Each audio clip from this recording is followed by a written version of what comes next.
Hello दोस्तों। आप कैसे हैं? I hope you. मैं आशा करता हूं कि आप लोग अच्छे होंगे। तो दोस्तों, आज हम लोग सब प्राचीन जो भारत का इतिहास के बारे में, जो हम लोगों ने अंतिम टॉपिक के दक्षिण भारत जो संगम युग के बारे में जो देखा था, तो इन्हीं टॉपिक से संबंधित हम आज बहुत सारे एमसीक्यू क्वेश्चंस को करेंगे जो हमारे एग्ज़ाम्स के लिए काफ़ी ज़्यादा इम्पोर्टेंट होंगे। तो दोस्तों, जैसा कि आपको पता है कि अभी हाल फिलहाल में बहुत सारे एग्ज़ाम्स होने वाले हैं, चाहे वह एसएससी हो, चाहे वह रेलवे हो, चाहे आपको बिहार पुलिस, बिहार दारोगा और बिहार जो स्टेट लेवल के काफ़ी एग्ज़ाम्स इस बार देखने को आपको इन साल मिलेंगे। तो दोस्तों, इसमें साथ साथ और देखा जाए तो अभी हाल फिलहाल में यूपीएससी पीटी का भी एग्ज़ाम्स होने वाले हैं और 71 बीपीएससी का भी इसी साल पीटी होंगे।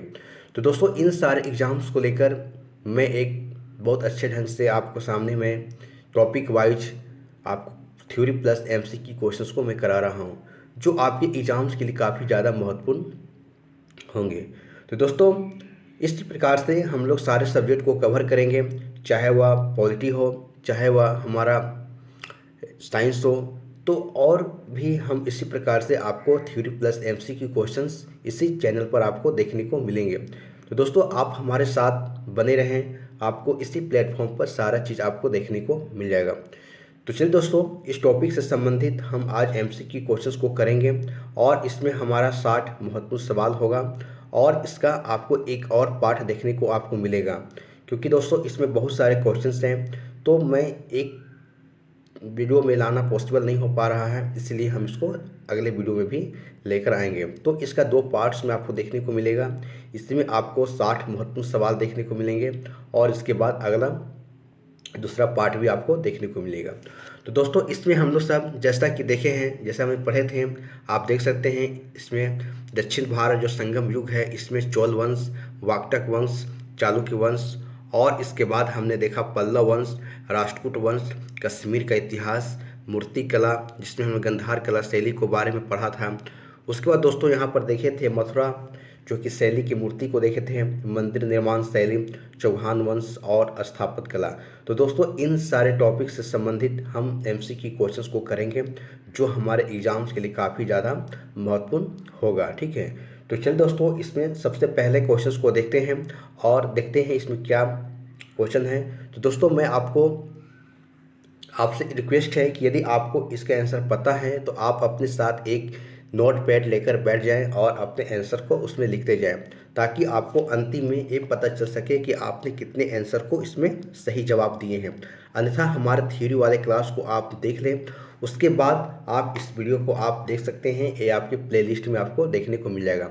दोस्तों, यदि हमारे इस वीडियो से संबंधित अगर आप पीडीएफ जो चाहिए तो हमारे जो डिस्क्रिप्शन बॉक्स में जो टेलीग्राम का लिंक लिया हुआ है, आप वहां से जाकर आप इसका पीडीएफ ले सकते हैं। ठीक है, तो चलिए दोस्तों, इसका पहला क्वेश्चन को देखते हैं। और आप दोस्तों, जैसा कि आप पहला क्वेश्चन को देख रहे हैं कि निम्नलिखित में से, यहाँ देख रहे हैं कि निम्नलिखित में से किसको दक्षिण भारत के विशेषकर चोल युग के स्थापत्य की विश्व में श्रेष्ठतम प्रतिमा रचना माना जाता है। ठीक है, तो आप यहाँ पर देख सकते हैं क्वेश्चन कहा जाता है कि निम्नलिखित में से किसको दक्षिण भारत के विशेषकर चोल युग के स्थापत्यों की विश्व में श्रेष्ठतम प्रतिमा रचना माना जाता है। ऑप्शन है महिषासुर मर्दिनी, राम, नटराज या फिर सोम स्कंद। तो आप इसका आंसर देने का प्रयास करेंगे दोस्तों कि ये दक्षिण भारत की बातें इसमें कही जा रही है। ठीक है, कि दक्षिण भारत की यानी कि दक्षिण भारत की जो विशेषकर किसके चोल युग के बारे में कहा जा रहा है। ठीक है, यानी कि चोल साम्राज्य था उसके बारे में कहा जा रहा है कि उनके स्थापत्यों की विश्व में श्रेष्ठतम प्रतिमा जो मूर्ति बनाई गई है उसकी रचना माना जाता है। किसकी माना जाता है? तो आप इसका आंसर बताने का प्रयास करेंगे। ठीक है, तो देखिए दोस्तों, अगर आप इसका आंसर अगर देखा जाए तो हमारा नटराज होगा। क्यों होगा? तो नटराज। अगर नटराज की बात करें हम, तो नटराज की जो यहाँ पर बातें कही जा रही है कि चोल कलाकारों ने, यानी चोल कलाकारों की बातें कही जा रही है। ठीक है, कि तक्षण कला में भी सफलता प्राप्त की थी और उन्होंने पत्थर तथा धातु के बहुसंख्यक मूर्तियों का निर्माण किया था। ठीक है, तो यानी कि चोल जो कलाकार थे उनके बारे में बातें कही जा रही। ठीक है, और देखा जाए तो बताया जा रहा है कि जो पाषाण मूर्तियों में से सबसे अधिक धातु अगर देखा जाए तो कांस्य के मूर्तियों का निर्माण हुआ था। ठीक है, और इसमें और बातें कही जा रही दोस्तों कि आप देख सकते हैं कि सुंदर मूर्तियाँ जो कि नटराज जो कि शिव की है, ठीक है, और जो कि बड़ी संख्या में मिली है, ठीक है, और इन्हें विश्व की श्रेष्ठतम प्रतिमा रचना में शामिल किया गया, ठीक है। और ये मूर्तियाँ प्राय चतुर्भुज है, ठीक है। तो इस प्रकार से आप देख रहे हैं कि नटराज की मूर्तियों को कितनी ज़्यादा यहाँ पर श्रेष्ठ प्रतिमा के रूप में माना जा रहा है, ठीक है। नटराज यानी कि भगवान शिव की जो मूर्ति है, ठीक है। तो दोस्तों इस प्रकार से आपका आंसर हमारा बी हो जाएगा, ठीक है। आप नटराज को लगा लीजिएगा यहाँ से, ठीक है। तो चलिए दोस्तों अगला क्वेश्चन को देखते हैं हम सब। तो यहाँ देख हैं चोल शासकों के समय में बनी हुई जो कि मूर्ति थी विख्यात हुई, ठीक है। यानी देख सकते हैं कि चोल शासकों के समय में बनी हुई प्रतिमाओं, यानी देख सकते हैं कि यहाँ प्रतिमाओं की बात हो रही है, ठीक है। सबसे अधिक विख्यात थी, ठीक है, पत्थर की प्रतिमाएं या संगमरमर की प्रतिमाएं या विष्णु भगवान की पत्थर की शिलाओं पर अंकित प्रतिमाएं या नटराज शिव के कांस्य की मूर्तियाँ, ठीक है। तो इस प्रकार से आप यहाँ पर आंसर बताने का प्रयास करेंगे, ठीक है। अभी जस्ट हम लोगों ने पढ़ के आए हैं ऊपर में, ठीक है। तो उसी के बेस पर आप बता सकते हैं कि यहाँ पर भगवान जो शिव की जो बात हो रही है, ठीक है, कि जो काफ़ी ज़्यादा चोल शासकों में अगर देखा जाए तो यहाँ पर जो है इसकी श्रेष्ठ मूर्तियों में इसकी रचना की गई है। तो बस आप इसका सेम क्वेश्चन दोस्तों यहाँ पर नटराज शिव की आप लगाकर यहाँ से निकल जाएंगे, ठीक है। उसी प्रकार से अगला क्वेश्चन देखते हैं दोस्तों यहाँ पर।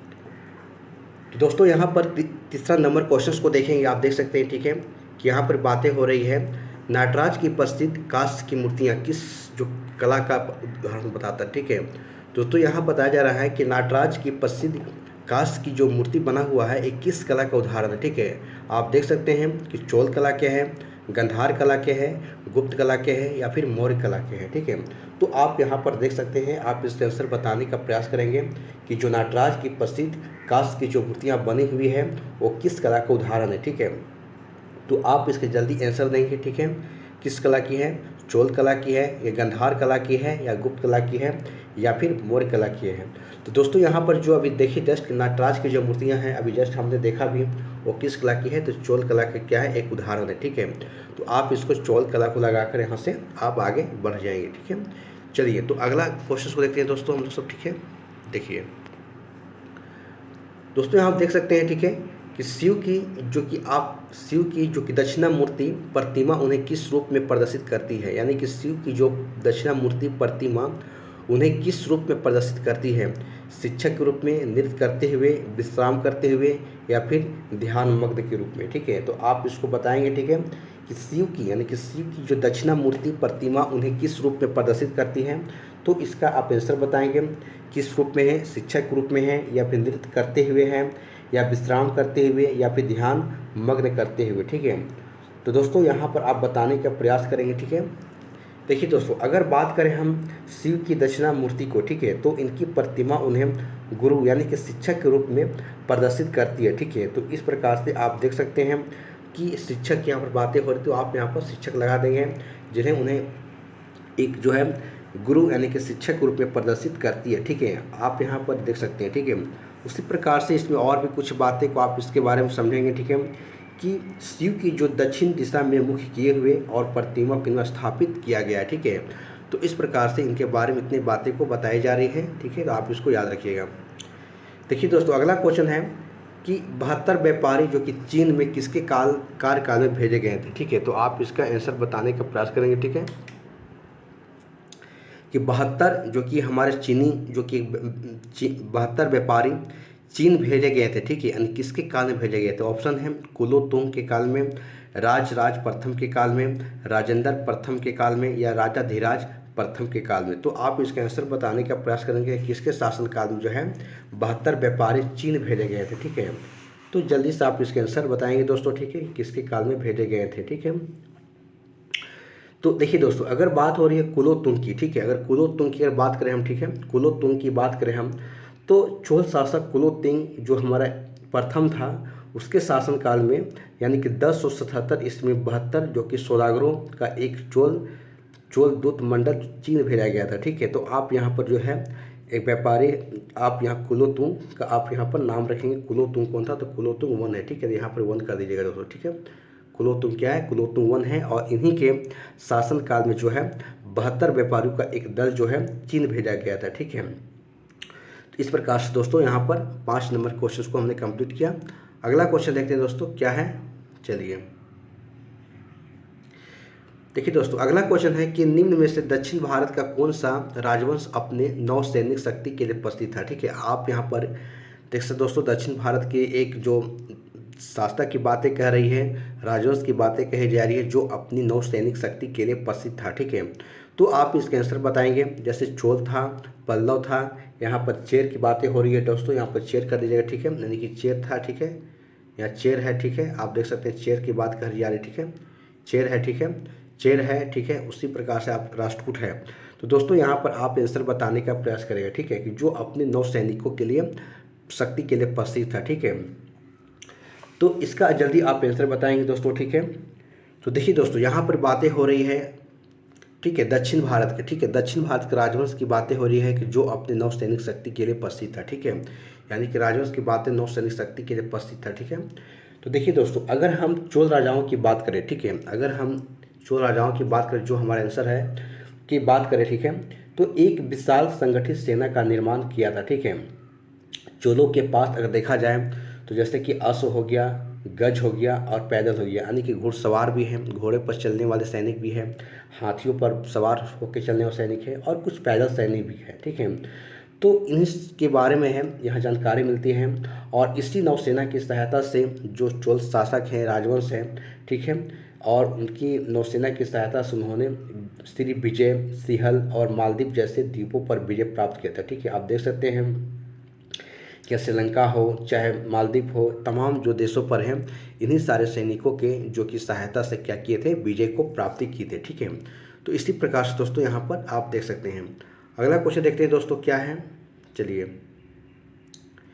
देखिए दोस्तों, यहाँ पर बातें हो रही है, आप देख सकते हैं कि निम्नलिखित राजवंशों में से किसके शासनकाल में अपने, देखिए यहाँ पर बातें हो रही निम्नलिखित राजवंशों में से, यानी कि निम्नलिखित राजवंशों की बात हो रही, ठीक है, में अपने ही उत्तराधिकारी घोषित किया था। ठीक है, आप देख सकते हैं कि निम्नलिखित राजवंशों में से किसके शासनकाल में अपने शासक ने अपने शासनकाल में ही अपना उत्तराधिकारी घोषित कर देते थे। ठीक है, तो चालुक्य वंश, चोल वंश या फिर कदम या फिर कलचुरी। ठीक है, तो आप देख सकते हैं यहाँ पर बातें कही जा रही है। ठीक है, कि निम्नलिखित राजवंशों में से, ठीक, यानी कि जो यहाँ राजवंश दिए गए हैं, चालुक्य, चोल और कदम और कलचुरी, इन्हीं शासकों में क्या करते थे कि अपने शासनकाल में ही अपना उत्तराधिकारी घोषित कर देते थे। ठीक है, तो कौन थे, आप इसका आंसर बताने का प्रयास करेंगे। तो देखिए दोस्तों, यहाँ पर बातें हो रही है उत्तराधिकारी की। ठीक है, अगर हम बात करें, जैसे कि आप देख सकते हैं कि प्राचीन हिंदू जो कि राजवंशों के सभी यहाँ सम्राट जो होते थे, वह प्राय अपने जीवन काल में ही क्या करते थे, में ही युवराज का चुनाव कर लेते थे। ठीक है, जो युवराज, जो अगला जो शासक होते थे, उनका चुनाव यहाँ पर कर लेते थे, जो उसके बाद उसका उत्तराधिकारी बनता था। तो जो युवराज जो चुने जाते थे, और वो क्या करते थे कि उनके जो अगले जो शासक रूप में उनका यहाँ पर वो काम कर उत्तराधिकारी बनते थे। ठीक है, यह प्रकृति अगर देखा जाए तो चोल वंश में सबसे अधिक दिखाई देती है। ठीक है, आप देख सकते हैं कि चोल वंश में इस चीज़ को सबसे ज़्यादा दिखाई देता है। ठीक है, तो इसलिए आप जो यहाँ पर चोल को आंसर लगाकर आप निकल जाइएगा, क्योंकि सबसे ज़्यादा जो है चोल वंश में इस चीज़ को देखने को मिल रहा है। ठीक है, तो चलिए अगला क्वेश्चन देखते हैं दोस्तों। 8 नंबर क्वेश्चन देखते हैं क्या बोला जा रहा है। देखिए दोस्तों, यहाँ पर बातें हो रही है निम्नलिखित चोल शासकों में से जिसने बंगाल की खाड़ी को चोल झील का स्वरूप प्रदान किया था। ठीक है, आप देख सकते हैं कि निम्नलिखित चोल शासकों में जिसने बंगाल की खाड़ी को चोल झील का स्वरूप दिया था। क्या, तो चोल झील, यहाँ पर चोल झील की बातें हो दोस्तों, जो कि स्वरूप दिया था वो कौन दिया था, तो आप इसका बताने का प्रयास करेंगे। ठीक है, कि बंगाल की खाड़ी में चोल झील का स्वरूप प्रदान किया था। ऑप्शन है राजराज प्रथम, राजेंद्र प्रथम, अधिराज या फिर आप देख सकते हैं कुलोतुंग है। ठीक है, ये दोस्तों यहाँ पर कुलोतुंग है, मिसस्पेल्ड है। ठीक है, आप देख सकते हैं। ठीक है, या क्या है, कुलोतुंग है। ठीक है, तो आप इसके आंसर बताने का प्रयास करेंगे। ठीक है, कौन था, तो आप इसका बताइएगा। ठीक है, कि जो बंगाल की खाड़ी को क्या दिया था, चोल झील का स्वरूप प्रदान किया था। ठीक है, तो इसका जल्दी आप आंसर बताने का प्रयास करेंगे। ठीक है, तो देखिए दोस्तों, अगर बातें हो रही है हमारा किसकी, बंगाल की खाड़ी को। ठीक है, तो दोस्तों आप जैसा कि जानते हैं, मैं आपको थ्योरी वाले क्लास में पढ़ाया भी था, और यदि दोस्तों हमारे थ्योरी वाले क्लास को आप अगर नहीं देखे हैं तो पहले आप उस वीडियो को देख लें, उसके बाद इस क्वेश्चंस को सोल्व करें। दोस्तों आपको काफ़ी ज़्यादा हेल्पफुल मिलेगा। ठीक है, और आप एक बार उसको देखें और यहाँ से सोल्व करें। ठीक है, देखिए दोस्तों, अगर राजराज प्रथम की बात अगर कहें यहाँ पर, ठीक है, अगर राजराज प्रथम की बातें हम करें हम, तो अगर देखें तो राजराज प्रथम की मृत्यु के बाद अगर देखा जाए तो उसका योग्य तम पुत्र जो कि राजेंद्र प्रथम सम्राट बनता है, ठीक है, यानी कि जो राजराज प्रथम है उसी का पुत्र राजेंद्र प्रथम है। तो ये क्या करता है, जब अपने मतलब कि पिता के जब साम्राज्यवादी नीति को आगे इन्होंने बढ़ाने का काम किया, ठीक है। और राजेंद्र प्रथम के बारे में जो दोस्तों कहा जाता है कि उसने बंगाल की खाड़ी में चोल झील का स्वरूप प्रदान किया था, ठीक है। तो आप राजेंद्र प्रथम के बारे में इस बात कहा जा रहा है, ठीक है। तो इस प्रकार से राजेंद्र प्रथम आपका यहाँ पर आंसर हो जाएगा, ठीक है। और अगर बात करें दोस्तों राजेंद्र प्रथम के बारे में थोड़ा सा और देखें, तो इन्होंने अगर बात करें हम तो संपूर्ण सिंहल जो कि हमारा श्रीलंका जो था को पूरी तरीक़ा से जीत लिया था। और वहाँ के राजा जो कि महेंद्र पंचम जो थे श्रीलंका के, उन्हें बंदी बनाकर चोल राज में लेकर आ गया था। देखिए दोस्तों कितना ज़्यादा पावरफुल है, शक्तिशाली है राजेंद्र प्रथम, कि एक देश के राजा को वहाँ के उसको बंदी बनाकर अपने यहाँ ले आता है, ठीक है।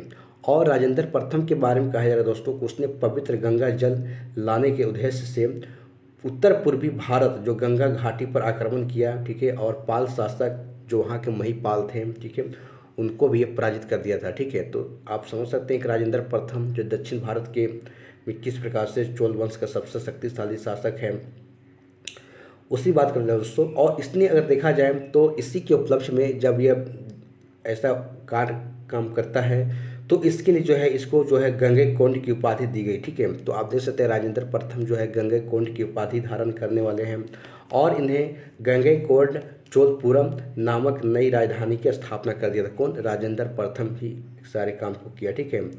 उसके बाद दोस्तों और इसके बारे में कहा जाता है कि इन्होंने नवीन राजधानी के निकट में ही उसने सिंचाई के लिए चोल गंगम नामक विशाल तालाब भी का निर्माण करवाया था। तो आप इसके राजेंद्र प्रथम के बारे में बहुत ज़्यादा काफ़ी ज़्यादा इनकी जो विशेषताएं हैं आप इनको बारे में हमने बताया, ठीक है। तो इस प्रकार से दोस्तों आगे हम देखेंगे और क्या है क्वेश्चन है, ठीक है। चलिए देखिए दोस्तों यहाँ पर बातें हो रही है, आप देख सकते हैं, ठीक है। चलिए देखिए दोस्तों यहाँ पर बात हो रही है गंगैकोंड चोलपुरम की स्थापना किसने की। तभी जस्ट हम लोग पढ़ के आ रहे हैं, ठीक है। आप इसमें सोचना ही नहीं है, आप इसको राजेंद्र प्रथम को लगा दीजिए और आंसर आप निकल जाइए, ठीक है। अभी जस्ट हम लोग पर ही देख कर रह रहे हैं सारे चीज़ इनके बारे में, ठीक है।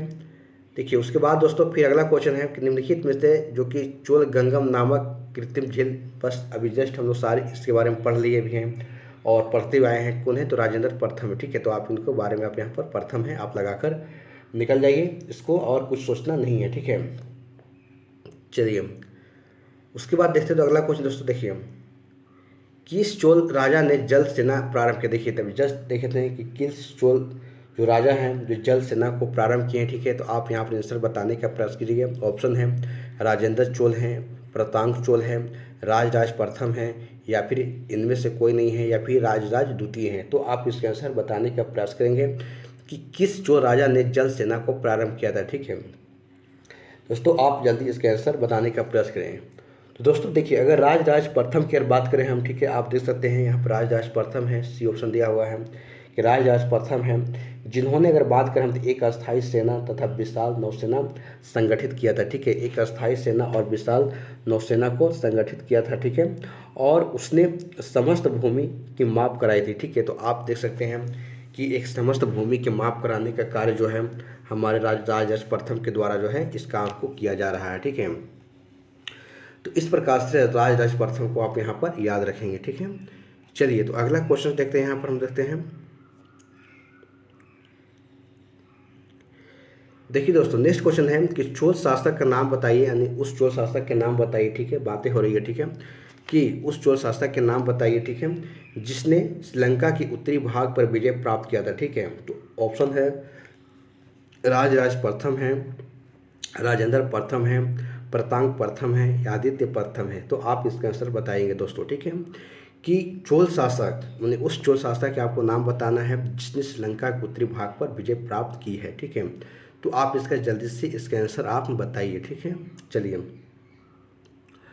तो देखिए दोस्तों अगर बात करें हम राजराज प्रथम की, अगर राजराज प्रथम की बात करें दोस्तों तो राजराज प्रथम के बारे में कहा जाता है कि इन्होंने सिंहल यानी श्रीलंका पर आक्रमण करके उत्तरी जो सिंहल को जीत लेता है और अपने राज्य में मिला लेता है, ठीक है, राजराज प्रथम। उसके बाद दोस्तों और कहा जाता है कि इन्हें विजित क्षेत्र में राजराज प्रथम ने अनुराधापुर को नष्ट कर दिया। अनुराधापुर जो आप देख सकते हैं श्रीलंका में ही है, ठीक है। तो उसी के बारे में यहाँ पर बातें कही जा रही है राजराज प्रथम के बारे में, तो आप इनके बारे में याद रखिएगा। दोस्तों अगला क्वेश्चन देखते हैं, ठीक है। देखिए, चोल राजाओं में से किस एक ने सिहोल और श्रीलंका की बात हो रही है पर विजय प्राप्त की। अभी जस्ट हम लोग देखें कि कौन था, ठीक है, कि चोल राजाओं में से किस एक ने सिहोल श्रीलंका पर विजय प्राप्त की थी, ठीक है। तो आप देख सकते हैं इसके बारे में हमने बहुत अभी चीज़ों पढ़ा, ठीक है।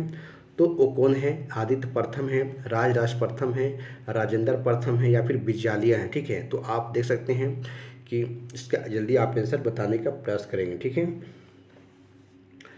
देखिए दोस्तों, अगर हम राजेंद्र प्रथम की बात करें हम, ठीक है, तो राजेंद्र प्रथम की बात करें हम तो राजेंद्र प्रथम ने सिंहल द्वीप या श्रीलंका के विजय, जिसको सिलोन श्रीलंका का जो यहाँ पर जो पूरी तरीक़ा से विजय को पूर्ण किया, ठीक है। तो आप यहाँ पर देख सकते हैं, ठीक है। और ठीक है, और यही कहा जाए दोस्तों कि यदि अगर देखा जाए तो हमारा राजराज प्रथम की बात करें हम तो श्रीलंका पर आक्रमण कर वहाँ के जो कुछ प्रदेशों को अपना अधिकार कर लिया था, ठीक है।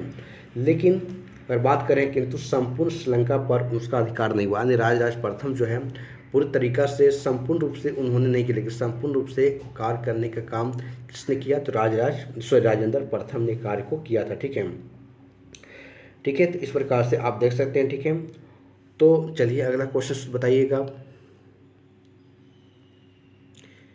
देखिए दोस्तों, यहाँ बातें हो रही हैं अगला क्वेश्चन की, तो वह चोल राजा कौन था जिसने श्रीलंका को पूर्ण स्वतंत्रता दी और सिंहल राजकुमार के साथ अपनी जो कि पुत्री का विवाह कर दिया। देखिए दोस्तों, यहाँ पर थोड़ी बातें, एक तो एक राजा है, चोल राजा है जो कि श्रीलंका को पूरा कब्जा करने का काम कर रहा है, और एक जो है उसको पूर्ण रूप से स्वतंत्रता दे रहा है, और वहाँ के जो सिंहल के जो राजकुमार हैं उनके साथ अपनी पुत्री का विवाह भी कर दिया। तो भाई कौन था वो, इसके बारे में कहा जा रहा है, ठीक है।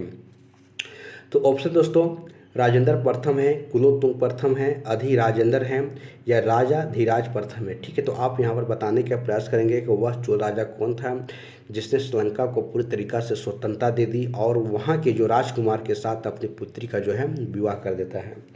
तो आप यहाँ पर उसको बताने का प्रयास करेंगे दोस्तों। देखिए, अगर कुलोत्तुंग प्रथम के बारे में बात करें दोस्तों, तो कुलोत्तुंग प्रथम ने किस समय में क्या हुआ, श्रीलंका को राजा जो कि विजय बाहु ने अपनी स्वतंत्रता घोषित कर दी, ठीक है। किंतु कुलोत्तुंग प्रथम ने श्रीलंका में चोल प्रभाव की समाप्ति के प्रति किसी की कटुता प्रदर्शन नहीं किया, यानी कि वो जो वहाँ के राजा हैं उसके प्रति उनका अच्छा भेदभाव रहा, ठीक है। कोई किसी से उनका कटुतापूर्ण व्यवहार नहीं रहा, ठीक है।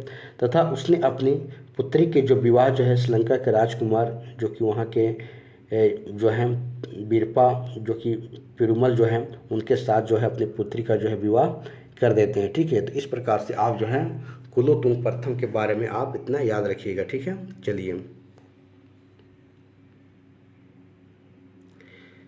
देखिए दोस्तों, नेक्स्ट क्वेश्चन है कि प्राचीन भारत के निम्नलिखित में से कौन सा महत्वपूर्ण व्यापार केंद्र था, उस व्यापार पर मार्ग था जो कल्याण को बेंगी से जोड़ता था। यानी दोस्तों कह रहा है कि प्राचीन भारत का निम्नलिखित में से कौन सा महत्वपूर्ण व्यापार केंद्र था, ठीक है, उस व्यापार का मार्ग था जो कल्याण को बेंगी से जोड़ता था, ठीक है। तो उसमें तगर है, त्रिपुरी है, श्रीपुर है या विवाद लिप्ति है, ठीक है। तो आप इसका आंसर बताने का प्रयास करिएगा, ठीक है। तो कौन सा था, ठीक है, उसी के बारे में कहा जा रहा है, ठीक है।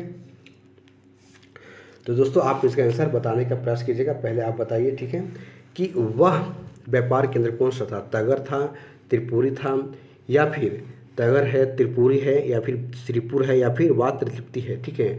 तो आप इसका आंसर बताने का प्रयास कीजिएगा। देखिए दोस्तों, अगर हम तगर की बात करें, ठीक है, अगर तगर की बात करें हम तो तगर भारत का एक महत्वपूर्ण जो व्यापारिक केंद्र था और यह कल्याण तथा बेंगी के मध्य स्थित है, ठीक है। कौन, तगर, ठीक है। तगर की बातें हो रही है कि यह जो है मतलब कि एक व्यापार का एक बहुत बड़ा महत्वपूर्ण व्यापारिक केंद्र था और यह कल्याण तथा बेंगी के मध्य स्थित था, ठीक है। कौन, तगर की बात हो रही है, ठीक है। तो आप तगर के बारे में याद रखिएगा। चलिए नेक्स्ट वन देखते हैं दोस्तों। यहाँ देखेंगे कि चालुक्य वंश का यानी कि चालुक्य वंश का जो सबसे चालुक्य वंश का सबसे महान शासक कौन था? ठीक है, विक्रमादित्य था, विक्रमादित्य था, ठीक है, या फिर मंगलेश था, या पुलकेशिन द्वितीय है, या फिर पुलकेशिन प्रथम है। ठीक है, तो आप इसके आंसर बताने का प्रयास करें दोस्तों कि चालुक्य वंश का सबसे महान शासक कौन है। ठीक है, विक्रमादित्य है, मंगलेश है, या पुलकेशिन है, या फिर पुलकेशिन प्रथम है। ठीक है, तो आप इसके आंसर बताइए कौन है। देखिए दोस्तों, अगर बात करें हम पुलकेशिन द्वितीय की, ठीक है, अगर पुलकेशिन द्वितीय के ऑप्शन देख सकते हैं कि पुलकेशिन द्वितीय की बात करें हम, तो चालुक्य वंश के शासकों में सबसे सर्वाधिक अगर योग्य तथा शक्तिशाली था। ठीक है, कौन? तो पुलकेशिन द्वितीय। ठीक है, तो पुलकेशिन द्वितीय के बारे में जो है आप याद रखिएगा।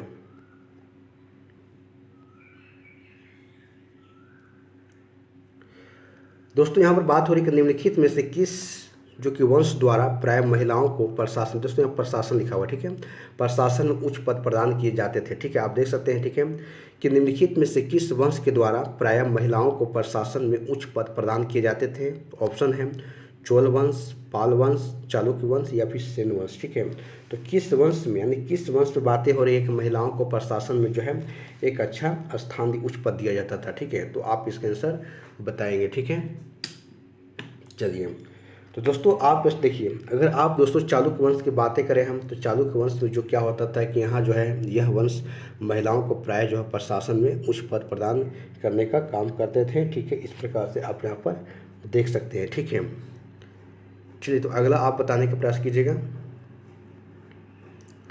दोस्तों चालुक्यों की राजधानी कहाँ थी? ठीक है, यहाँ बातें कही जा रही कि चालुक्यों की राजधानी कहाँ थी, तो आप इसको बताइएगा। ठीक है, चालुक्यों की राजधानी कहाँ थी? ठीक है, तो ऑप्शन है वातापी, कांची, श्रावस्ती, या कनौज। ठीक है, तो दोस्तों आप इसका आंसर बताइएगा। ठीक है, कि चालुक्यों की राजधानी कहाँ थी? ठीक है, वातापी थी, कांची थी, श्रावस्ती थी, या फिर कनौज थी। ठीक है, तो जल्दी से आप इसका आंसर बताइएगा। ठीक है, देखिए दोस्तों, अगर चालुक्यों की राजधानी की बात करें हम, तो कहाँ थी, आप इसका आंसर बताइएगा। ठीक है, देखिए दोस्तों, अगर हम वातापी की बात करें हम, ठीक है, तो वातापी की बात करें हम, तो यह जो है बीजापुर कर्नाटक जिले के वातापी नामक प्राचीन नगर का आधुनिकीकरण एक क्या है, इसका नाम है। ठीक है, नाम क्या है, नाम इसका बादामी अभी हो गया। ठीक है, तो दोस्तों यहाँ देख सकते हैं कि वातापी की अगर देखा जाए तो चालुक्य राजवंश का वास्तविक संस्थापक पुलकेशिन प्रथम था। ठीक है, तो यहाँ पर वातापी की बातें हो रही। ठीक है, तो आप इसको आंसर लगा दीजिएगा। ठीक है,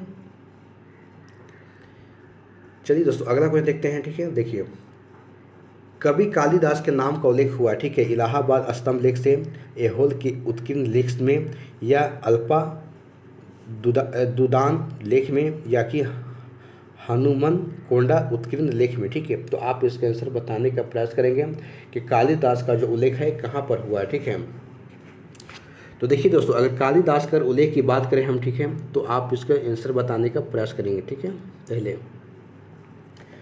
देखिए दोस्तों, अगर हम ऐहोल अभिलेख की बात, ऐहोल के उत्कीर्ण लेख की बात करें हम, ठीक है, तो अगर देखा जाए तो ऐहोल जो कि प्रशस्ति बादामी के शासक पुलकेशिन द्वितीय के इतिहास को जानने का एक क्या है, सशक्त माध्यम है। ठीक है, तो आप देख सकते हैं कि इसी बारे में आप कहा जा रहा है। ठीक है, कि यहीं से जो है कालिदास जो कवि हैं उनका उल्लेख जो है आपसे मिलता है। ठीक है, तो इस प्रकार से जो है यहाँ पर आप देख सकते हैं। ठीक है, आंसर आप लगा सकते हैं क्या, ऐहोल में उत्कीर्ण लेख। ठीक है, चलिए दोस्तों अगला क्वेश्चन है कि संस्कृत के कवि और नाटककार कालिदास का उल्लेख हुआ है। ठीक है, अभी जस्ट हम लोग देख कर आए हैं दोस्तों। ठीक है, तो आप अभी जस्ट हम लोग देख कर भी आ रहे हैं। ठीक है, तो पुलकेशिन द्वितीय के ऐहोल अभिलेख में, या मिहिर भोज के ग्वालियर अभिलेख में, या कुमार गुप्त एक के जो कि कर्मा दंड शिवलेख अभिलेख में, या फिर चंद्रगुप्त द्वितीय के मथुरा स्तंभ लेख में। ठीक है, तो आप इसका आंसर बताने का प्रयास करेंगे। ठीक है, तो जस्ट हम लोग देख के भी आ रहे हैं। ठीक है, तो यहाँ पर पुलकेशिन द्वितीय को आप लगा देंगे, यानी कि ऐहोल अभिलेखों में देखने को मिला। ठीक है, चलिए दोस्तों यहाँ पर देखेंगे कि शासक ने सिंहल द्वीप के विरुद्ध 642 ईस्वी में 2 समुद्री अभियान को भेजा था। ठीक है, आप देख सकते हैं कि किस शासक ने सिंहल द्वीप के विरुद्ध 642 ईस्वी में 2 समुद्री अभियान भेजा था? राजा राज और उसके बाद कीर्ति वर्मन, या नरसिंह वर्मन, या फिर जय सिंह प्रथम। ठीक है, तो आप इसको आंसर बताने का प्रयास करेंगे। ठीक है, कि कौन सा शासक था जिसने सिंहल द्वीप के विरुद्ध, ठीक है, 642 ईस्वी में 2 समुद्री अभियान को भेजा था? ठीक है, तो आप इसके आंसर बताने का प्रयास करेंगे। देखिए दोस्तों, अगर हम बात करें नरसिंह वर्मन को, ठीक है, अगर नरसिंह वर्मन की अगर बात करें, हम यहाँ पर देख सकते हैं नरसिंह वर्मन की बात करें हम, तो इन्होंने 630 से लेकर 668 ईस्वी में, ठीक है, पल्लव वंशीय शासक था, ठीक है, आप जान सकते हैं। और उसने मानव, अगर देखा जाए तो मानव वर्मा को पुनः सिंहल की गद्दी दिलाने के लिए शक्तिशाली नौसेना को 2 बार उसकी सहायता हेतु सिंहल द्वीप को भेजा था, ठीक है। तो इस प्रकार से आप जो है आप इनके बारे में, नरसिंह वर्मन के बारे में आप इतना याद रखेंगे, ठीक है। तो चलिए अगला क्वेश्चन देखते हैं। दोस्तों मैं आपको से मैं रिक्वेस्ट करना चाहता हूं कि यदि हमारे आप थ्योरी वाले क्लास को नहीं देखे हैं तो पहले आप एक बार उसको देख लें, उसके बाद आप इस वीडियो को आप देखें तो काफ़ी आपके लिए हेल्पफुल होगा। सारा आपको प्लेलिस्ट में आपको मिल जाएगा। वो ऐसा मैं क्रम आपको प्लेलिस्ट में बना दे रहा हूँ कि आपको खोजने की भी जरूरत नहीं पड़ेगा। बस जैसे जैसे मैं वीडियो में बना रहा हूँ आपको उसी प्रकार से प्लेलिस्ट में मैं डालते जा रहा हूँ।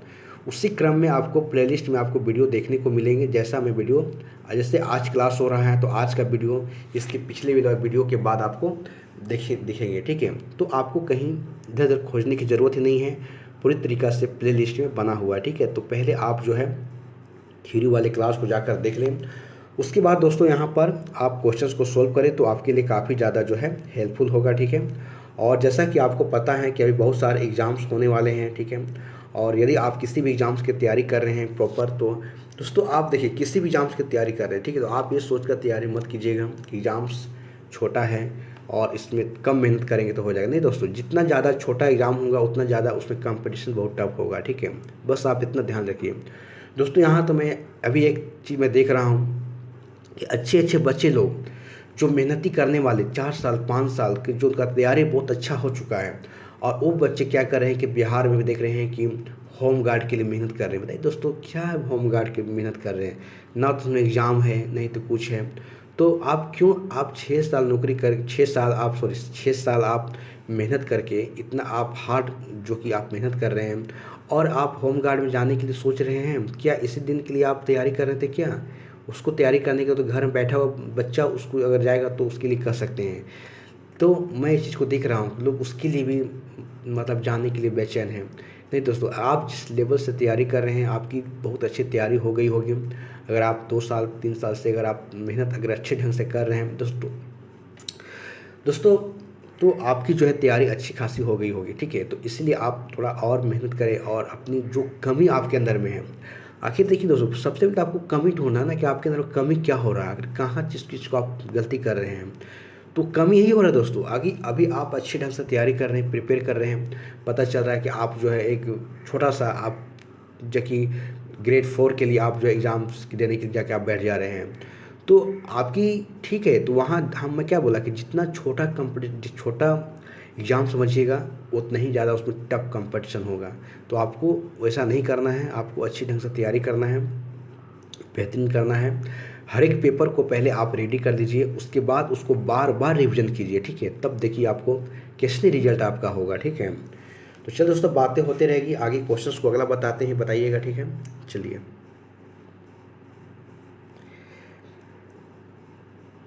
देखिए दोस्तों, अगला क्वेश्चन है कि आप देख सकते हैं कि प्राचीन जो कि सांस्कृतिक ग्रंथों में प्रायः यवन प्रिय शब्द द्योतक है किसके लिए, यानी यवन प्रिय जो शब्द है किसके लिए वो बताया गया, ठीक है।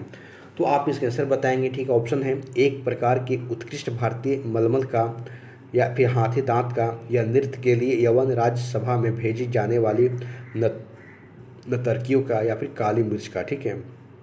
दोस्तों आप यहाँ पर बताएंगे कि किसके लिए इसका जो है यवन प्रिय के शब्द का उपयोग किया गया, ठीक है। तो देखिए दोस्तों, अगर हम बात करें यहाँ पर काली मिर्च का, ठीक है, काली मिर्च की अगर बात करें हम, ठीक है, तो भारतीय अगर देखा जाए तो काली जो कि मिर्च यूनानियों एवं रोमवासियों को बहुत प्रिय था, ठीक है।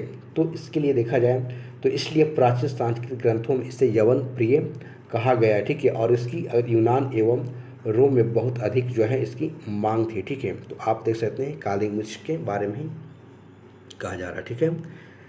चलिए तो अगला क्वेश्चंस को देखिए दोस्तों, आप इसके आंसर बताइएगा।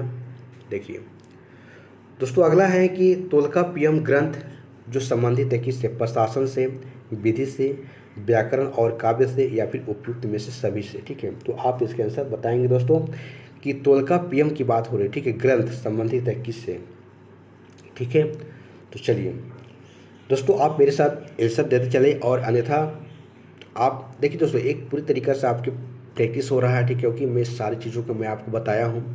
आपके लिए बस क्वेश्चन इसलिए लेकर आया हूँ ताकि आप, जैसे बहुत सारे दोस्त बच्चे क्या होते हैं दोस्तों, थ्योरी तो पढ़ लेते हैं, लेकिन उनको मार्केट में इतना सारा बुक मतलब कि पढ़ा हुआ है कि उनको समझ में नहीं आता है कि किस बुक से हम कैसे प्रैक्टिस करें। प्रैक्टिस करने के लिए आप किसी भी एक ऑथेंटिक बुक के माध्यम से आप प्रैक्टिस कीजिए, ठीक है। आपको देखिए, जितना ज़्यादा आप दोस्त मटेरियल रखिएगा उतने ज़्यादा आपको दिमाग में कन्फ्यूजन होगा। आप एक शॉर्ट्स मटेरियल रखिए, नोट्स रखिए, और एक शॉर्ट और एक आप प्रैक्टिस करने के लिए आप जो है एक किसी भी ऑथेंटिक बुक का आप सहारे उसको एमसीक्यू क्वेश्चंस को प्रैक्टिस कर सकते हैं, और आपको दुनिया भर की किताब रखने की ज़रूरत ही नहीं है। लेकिन दोस्तों क्या करते हैं बच्चे कि हर एक महीने नई किताब खरीदते हैं, ठीक है। प्रैक्टिस नहीं, ऐसा नहीं करना है। बस इतना शॉर्ट रखिए, बस देखिए दोस्तों, सिंपल बातें हैं। एक आपके शॉर्ट मटेरियल्स और एक आपके साथ एमसीक्यू क्वेश्चंस का, प्रीवियस ईयर का क्वेश्चंस, बस यही हर एक पेपर को करना है। इससे ज़्यादा आपको कुछ भी नहीं करना है। नहीं तो जितना ज़्यादा आप अपने सामने किताब रखिएगा उतने ज़्यादा आपको माइंड में कन्फ्यूजन होगा, उतनी ज़्यादा आप एग्जाम्स में गलती करके आएंगे, ठीक है। इसी दोस्तों, जैसे आपने थ्योरी पढ़ा तो थ्योरी के साथ मैं आपको क्या, तो मैं प्रैक्टिस करा रहा हूँ, ठीक है। बस इतनी आपको करना है।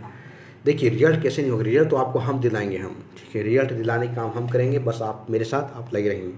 चलिए, तो तोल्काप्पियम ग्रंथ संबंधित है किससे, तो आप इसका आंसर बताएंगे। देखिए दोस्तों, व्याकरण और काव्य की बात करें हम, ठीक है, तो अगर देखा जाए तो यहाँ पर एक ऋषि हैं जिसका नाम है प्रणयकर्ता, जो कि तोल्काप्पियम ऋषि अगस्त के 12 योग विषयों में से एक था, ठीक है, एक थे, ठीक है। और यह एक तमिल व्याकरण ग्रंथ है और इसकी रचना जो कि सूत्र शैली में की गई है, ठीक है। तो इस प्रकार से आप तोल्काप्पियम ग्रंथ के बारे में आप याद रखिएगा कि यह एक व्याकरण और काव्य की से संबंधित है।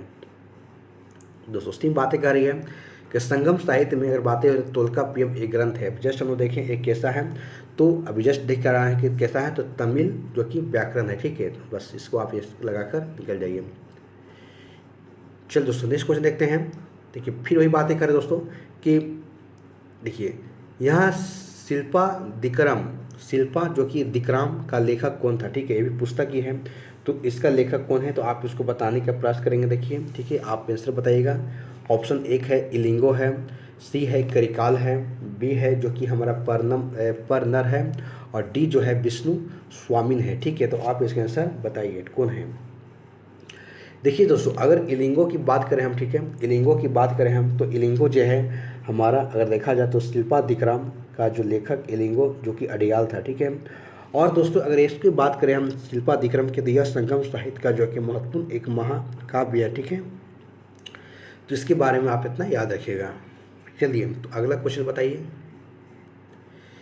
देखिए दोस्तों, बातें हो रही है कि शैव संतों के लेखन के संग्रह में पांचवा वेद भी समझा जाता है, उपयुक्त संग्रह का क्या नाम है, ठीक है। आप देख सकते हैं यहाँ बातें हो रही कि शैव संतों के लेखन संग्रह को पांचवा, शैव संतों के लेखन के संग्रह को पांचवा वेद भी समझा जाता है और उपयुक्त संग्रह का नाम है, ठीक है, क्या है।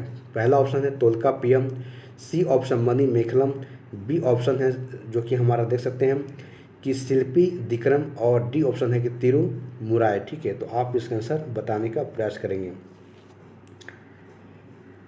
देखिए दोस्तों, अगर बात करें हम तिरुमुराय की, ठीक है, तिरुमुराय की बात करें हम, ठीक है, तो शैव संतों के लेखन के संग्रह जो कि तिरुमुराय को पांचवा वेद भी समझा जाता है, ठीक है, आप देख सकते हैं, ठीक है। और तिरुमुराय जो है तमिल भाषा में शिव की स्तुति में 6वीं और 11वीं शताब्दी तक तमिलनाडु के विभिन्न कवियों द्वारा गीतों या भजनों का 12 खंड संकलन है, ठीक है। तो इस प्रकार से आप जो है तिरुमुराय के बारे में यहाँ पर नाम को याद रखेंगे, ठीक है। चलिए देखिए दोस्तों, अगला आप देख सकते हैं, यहाँ पर देख सके हैं, देखेंगे, ठीक है, कि ईसा की प्रारंभिक शताब्दी में भारत तथा रोम के बीच घनिष्ठ व्यापारिक संबंधों की सूचना किस पुरा स्थल की खुदाई से प्राप्त होती है, ठीक है। ऑप्शन है Madurai, C option टोंडी, B option तारमलिप्ति, या डी ऑप्शन अरिका मेडू, ठीक है। तो आप इसका आंसर बताने का प्रयास करेंगे कि ईसा की जो कि प्रारंभिक शताब्दी में भारत तथा रोम के बीच एक घनिष्ठ व्यापारिक संबंध की सूचना हमें मिलती है किस स्थल की खुदाई से, ठीक है। तो आप ऑप्शन दिया हुआ है, आप इसका आंसर बताने का प्रयास करेंगे, ठीक है। तो देखिए दोस्तों, अगर बात करें हम अरिका मेंडू की, ठीक है, अगर अरिका मेंडू की बात करें हम, ठीक है, तो अरिका मेंडू की बातें करें हम दोस्तों, ठीक है, तो अरिका मेंडू जो है पूर्वी तट पर, जो कि पांडिचेरी में से 3 किलोमीटर की अगर देखा जाए तो दक्षिण में अगर देखा जाए उष्णकटिबंधीय कोरोमंडल तट पर स्थित है। कौन? तो अरिका मेंडू की बातें हो रही, ठीक है। और इसी को दोस्तों अगर देखा जाए तो पेरिप्लस ने में इसे पोडोकू कहा गया, ठीक है। और यहाँ क्या है कि ईसा मसीह की जो कि प्रारंभिक शताब्दी में रोमन बस्ती की अवस्थी मानी जाती है, ठीक है। तो आप देख सकते हैं यहाँ पर इसके बारे में कहा जा रहा है, ठीक है। और कहा जा रहा है दोस्तों कि यहाँ से प्राप्त जो अवशेष मिले हैं जो कि हमारा अरिका मेंडू से, ठीक है, तो उसमें देखा जाए तो कई रोमन वस्तुएं हैं प्राप्त हुई हैं, जिसमें कि शराब के 2 हत्थे युक्त कलश, रोमन लैंप, रोमन प्याला आदि यहाँ पर सामान जो है वस्तुएं देखने को यहाँ पर मिली है अरिका मेंडू से, ठीक है। इस प्रकार से आप जो है इसको याद रखिएगा। चलिए, ठीक है। तो दोस्तों अगला देखते हैं क्या है, आइए। देखिए दोस्तों, बातें हो रही यहाँ पर कि पूर्वी भारत में प्रमुख जो भारतीय रोमन व्यापारिक स्थल था, ठीक है, यानी पूर्वी भारत में प्रमुख भारतीय रोमन व्यापारिक स्थान था कहाँ? राजगीर में, नगर पीर में, अरिका मेडू में या फिर तामलुक में, ठीक है। तो आप इसका आंसर बताइएगा, ठीक है दोस्तों। अभी जस्ट हम देख कर भी आ रहे हैं, ऊपर में सेम ही क्वेश्चन है, उसी का बताया गया है। पूर्वी जो कि हमारा व्यापारिक एक स्थान की बातें बताई जा रही है, तो वो हमारा कहाँ है? ऊपर भी डिस्कशन किए कौन है? तो अरिका मेडू है, ठीक है। तो आप इसको लगा दीजिएगा अरिका मेडू को, ठीक है। आइए अगला क्वेश्चन देखिए दोस्तों, अगला क्वेश्चन यहाँ देख सकते हैं, ठीक है, कि निम्नलिखित में से कौन सा बंदरगाह पोडोकू के नाम से दी पेरिप्लस ऑफ द एरिथ्रियन सी के लेखक को ज्ञात था, ठीक है। यानी इसका बातें कही जा रहा है ये दोस्तों कि कौन सा बंदरगाह, ठीक है। तो बंदरगाह की बातें हो रही, ठीक है। आप देख सकते हैं कि अरिका मेंडू है, तारमलिप्ति है, कोरके हैं या बार बेरी कम है, ठीक है। ये सारे ऑप्शंस दिए गए हैं। तो उसी के बारे में कहा जा रहा है दोस्तों कि कौन सा बंदरगाह जो कि पोडोकू नाम से दी पेरिप्लस ऑफ द एरिथ्रियन सी के लेखक को ज्ञात होता है, ठीक है। तो आप इसका आंसर बताने का प्रयास करेंगे। सेम वही दोस्तों, अब इसका हमने पढ़ा भी था कि पेरिप्लस में इसे पोडोकू के नाम से कहा गया, किसे? अरिका मेंडू को, ठीक है। तो वही चीज़ है जो ऊपर हम डिस्कशन करके हम लोग आ रहे हैं, ठीक है। तो अरिका मेंडू को आप यहाँ पर लगा दीजिएगा, ठीक है। उसी क्वेश्चन के बारे में हम सब डिस्कशन किए इसके पिछले वाले वीडियो क्वेश्चंस में। चलिए उसके बाद देखिए दोस्तों, अगला क्वेश्चन है कि रोमन बस्ती कहाँ से प्राप्त हुई है, ठीक है। आप देख सकते हैं कालीबंगा से, रंगपुर से, अरिका मेडू से या फिर सतारा से, ठीक है। तो अभी जस्ट हम लोग पढ़े क्या है, देखे दोस्तों कि हम लोग ऊपर में ही क्वेश्चंस में देखे थे कि जो हमारा अरिका मेडू आप के बारे में पढ़ा था कि यहाँ जो है ईसा मसीह की प्रारंभिक जो कि शताब्दियों में रोमन बस्ती की अवस्थी मानी गई है, ठीक है। तो बस वही चीज़ है दोस्तों, बातें यही है, क्वेश्चंस को बस घुमा घुमा के पूछा जा रहा है एग्जाम्स में। दोस्तों जितने सारे मैं क्वेश्चंस आपको करा रहा हूँ ये किसी न किसी एग्जाम्स में पूछे गए हैं, ठीक है। ये फेक नहीं है, आप चेक कर लीजिएगा, ठीक है, कि किसी न किसी एग्ज़ाम से यहाँ से क्वेश्चंस पूछे गए हैं जो आपके लिए मैं सामने में लेकर आया हूँ, ठीक है। तो ये सारे क्वेश्चंस आपको थ्योरी वाले क्लास में आपको देखने को मिले होंगे, आप वहाँ से भी आप पहले थ्योरी क्लास को कर लें। उसके बाद दोस्तों आप जब एमसी की क्वेश्चंस को लगाएंगे तो आपके लिए काफ़ी ज़्यादा हेल्पफुल मिलेगा, ठीक है। तो चलिए दोस्तों अगला क्वेश्चन को देखते हैं। ठीक दोस्तों, एम्फोरा जार होता है, एक क्या है? छिद्रयुक्त जार है, लंबा एवं दोनों तरफ से हत्थेदार जार है, या चित्रित धूसर जार है, या काला और लाल मिट्टी का जार है। तो आप इसका आंसर बताएंगे दोस्तों कि एम्फोरा जार होता है, क्या होता है, ठीक है, एक क्या है। तो आप इसका आंसर बताने का प्रयास करेंगे, ठीक है। देखिए दोस्तों, अगर एम्फोरा की बातें हो रही है तो आप इसका आंसर बताने का प्रयास करेंगे, ठीक है।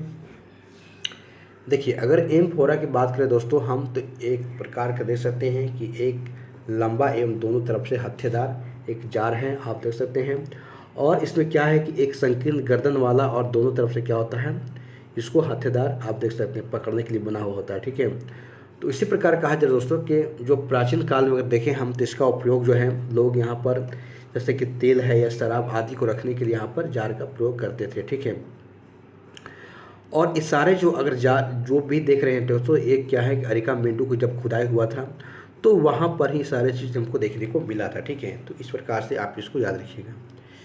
नेक्स्ट क्वेश्चन देखते हैं दोस्तों। चलिए निम्नलिखित राजवंशों में से किसका उल्लेख संगम साहित्य में नहीं हुआ था? ठीक है, कदम का, चेर का, चोल का या फिर पांड्य का? तो आप इसको बताइएगा कि किसका जो उल्लेख यानी किस राजवंशों का उल्लेख जो है जो कि संगम साहित्य में नहीं हुआ। ठीक है, तो कदम का, चेर का, चोल का या फिर पांड्य का? ठीक है, इसका आंसर बताएंगे दोस्तों। देखिए दोस्तों, अगर कदम की बात करें हम, ठीक है, तो कदम की बात करें हम तो संगम साहित्य में केवल चोल, चेर और पांड्य ये तीनों के बारे में पढ़ा था, और मैं इन तीनों के बारे में बहुत अच्छी ढंग से आपको मैं पढ़ाया भी हूँ। ठीक है, यदि आपको लग रहा है कि ये टीचर्स कहाँ से पढ़ा रहा है, कैसे पढ़ा रहा है, तो दोस्तों मैं इसके लिए आपको एक एग्जाम्पल्स भी मैं देख रखा हूँ, वो हमारा शॉर्ट नोट्स। क्योंकि शॉर्ट नोट्स से बाहर मैं आपको कुछ भी नहीं करा रहा हूँ, आप पहले शॉर्ट नोट्स को जाकर देख लें, उसके बाद दोस्तों क्वेश्चंस को सोल्व करें, आपके लिए काफ़ी ज़्यादा हेल्पफुल मिलेगा। मैं कहीं बाहर से क्वेश्चंस नहीं ला रहा हूँ, आपको जो मैं शॉर्ट नोट्स पढ़ा रहा हूँ वो शॉर्ट नोट्स दोस्तों इतना लेवल का क्वेश्चन उसमें पढ़ाया गया है, और कि आपको जो बच्चे कोचिंग क्लास में 1-1 लाख, 2-2 लाख, 2.5 लाख रुपए जो दे के पढ़ते ना, उन जगहों से जो नोट्स को जो है बनाया गया। ठीक है, तो आपके समझ सकते हैं कि एक लेवल का आपको मैं शॉर्ट नोट्स पढ़ाया हूँ। और आप किसी भी बुक में आप उठा कर देखिए दोस्तों, आपको अगर आप जब किसी लोकल बुक में आप जब देखेंगे ना, तो ऐसा लगेगा कि मास्टर क्या पढ़ा रहा है, तो कुछ तो बुक पे मैच नहीं कर रहा, मैच नहीं करेगा दोस्तों, बहुत लेवल का उस थ्योरी में बताया गया है। आप एक बार जाकर देख लीजिएगा, कहीं आपको ऐसा देखने को नहीं मिलेगा, कोई किसी बुक में आप ढूंढ लीजिएगा, आपको नहीं मिलेगा। चलिए, तो दोस्तों क्वेश्चन है कि निम्नलिखित राजवंशों में से, तो हमने कदम के बारे में देखा जो संगम साहित्य में इनका उल्लेख नहीं है।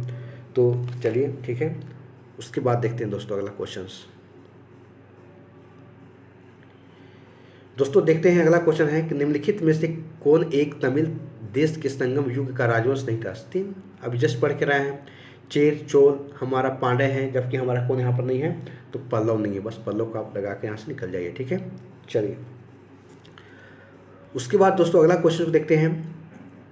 देखिए दोस्तों, इस प्रकार से हमने 34 क्वेश्चन तक हम पहुँच गए हैं। ठीक है, आइए, धार्मिक कविताओं का संकलन कुरल किस भाषा में है? ठीक है, ग्रीक में है, तेलुगु में है, तमिल में है या पाली में? ठीक है, तो आप देख सकते हैं कि जो धार्मिक कविताओं का जो संकलन जो है, जो कि इसका नाम कुरुल किस भाषा में है? ठीक है, तो आप आंसर बताएंगे दोस्तों यहाँ पर। ठीक है, जल्दी फास्ट इसका आंसर बताने का प्रयास करें दोस्तों, क्योंकि ये आपके लिए प्रैक्टिस हो रहा है। ठीक है, आप क्वेश्चन का आंसर खुद ही आपको बताना है, क्योंकि आपको इसके बारे में थ्योरी में पढ़ाया हूँ। ठीक है, इसलिए मैं आपके सामने लेकर आया हूँ ताकि आप प्रैक्टिस करें मेरे साथ साथ। देखिए दोस्तों, तमिल की बात करें हम, ठीक है, आप तमिल की बात करें हम, ठीक है, तो कुराल तो तमिल साहित्य का जो कि बाइबल यानी कि बाइबल या लघु वेद माना जाता है, और इसे जो कि आप देख सकते हैं कि हमारा मुपाल भी कहा जाता है। किसको?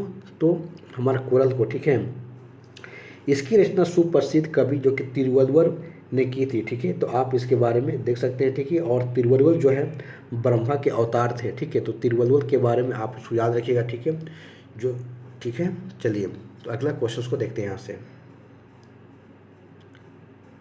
देखिए दोस्तों, अगला क्वेश्चन आप देख सकते हैं कि निम्नलिखित तमिल ग्रंथों में किसे लघु वेद की संज्ञा दी गई है? ठीक है, तो आप देख सकते हैं कि लघु वेद की संज्ञा किसे दी गई है, तो आप इसके आंसर बताने का प्रयास करेंगे कि लघु वेद की संज्ञा किसे दी गई है। ठीक है, तो नंदी कल कम की, या फिर पेरी पूरा नम की, या फिर कलिंग तुम पनी की, या फिर कुरल की? ठीक है, तो आप इसका आंसर बताने का प्रयास करेंगे कि तमिल ग्रंथों में किसे लघु वेद की संज्ञा दी गई है। ठीक है, तो जल्दी से इसका आंसर बताएंगे। ठीक है, तो जस्ट अब ऊपर ही देखिए हम सब। ठीक है, कुराल के बारे में इस चीज़ को कहा गया था। ठीक है, कि इसी चीज़ को बारे में बताया गया। ठीक है, तो आप इसको कुरल को आप याद रखिएगा। ठीक है, कि कुरल को जो है कि तमिल ग्रंथों में से जो है लघु वेद की संज्ञा दी गई है। ठीक है, तो इसके बारे में हमने देखा। उसके बाद दोस्तों अगला क्वेश्चन को देखेंगे हम सब। चलिए दोस्तों, देखिएगा निम्नलिखित में से कौन जो कि तमिल रामायण और रामातरन का लेखक था? ठीक है, तो कंचन है, नंत्रय है, कुट्टन है या फिर टिक्कन है? ठीक है, देखिए दोस्तों, नाम कैसे हैं आप इसको याद रखने का प्रयास कीजिएगा कि निम्नलिखित में से कौन तमिल रामायण या रामा अवतरण का लेखक है? ठीक है, तो आप इसका आंसर बताने का प्रयास करेंगे।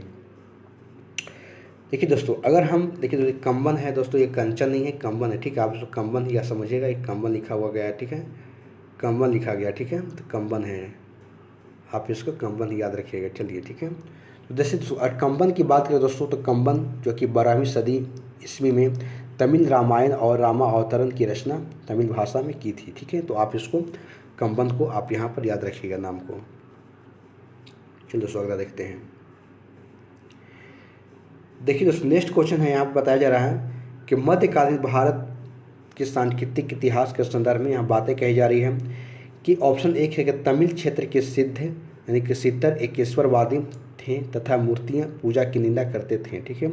ऑप्शन बी है कन्नड़ क्षेत्र के लिंगायत पुनर्जन्म के लिए सिद्धांतों पर प्रसन्नचित हैं, ठीक है, और गाते थे तथा जाति के अधिक्रम को अस्वीकार करते थे। ठीक है। तो दोस्तों इस प्रकार से यहाँ पर इन दोनों को बातें कही जा रही है। ठीक है, कि मध्यकालीन भारत में जो कि सांस्कृतिक इतिहास के संदर्भ में इनकी बातें बताई जा रही है। आप इनको बारे में समझिए और इसको देखिए कूट के सहारे आप इसके आंसर देने का प्रयास करेंगे। ठीक है।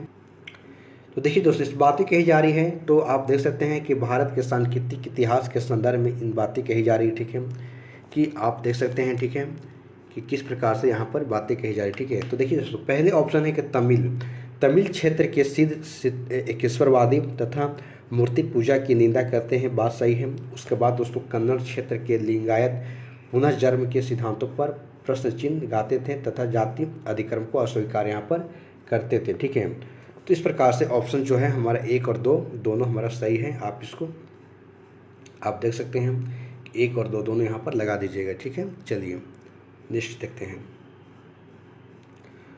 दोस्तों। नेक्स्ट क्वेश्चन, निम्नलिखित में से कौन सा एक प्राचीन भारत में व्यापारिक युग का एक निगम था, जो कि चतुर्वेदी, मंगलम, अष्टदिग्गज, परिसंघ और मणिग्रामम। ठीक है। तो आप इस प्रकार से यहाँ पर बताने का प्रयास करेंगे। ठीक है, कि निम्नलिखित में से जो बातें हो रही, ठीक है, कि जो कि हमारा एक प्राचीन भारत में व्यापारियों का एक निगम था। ठीक है।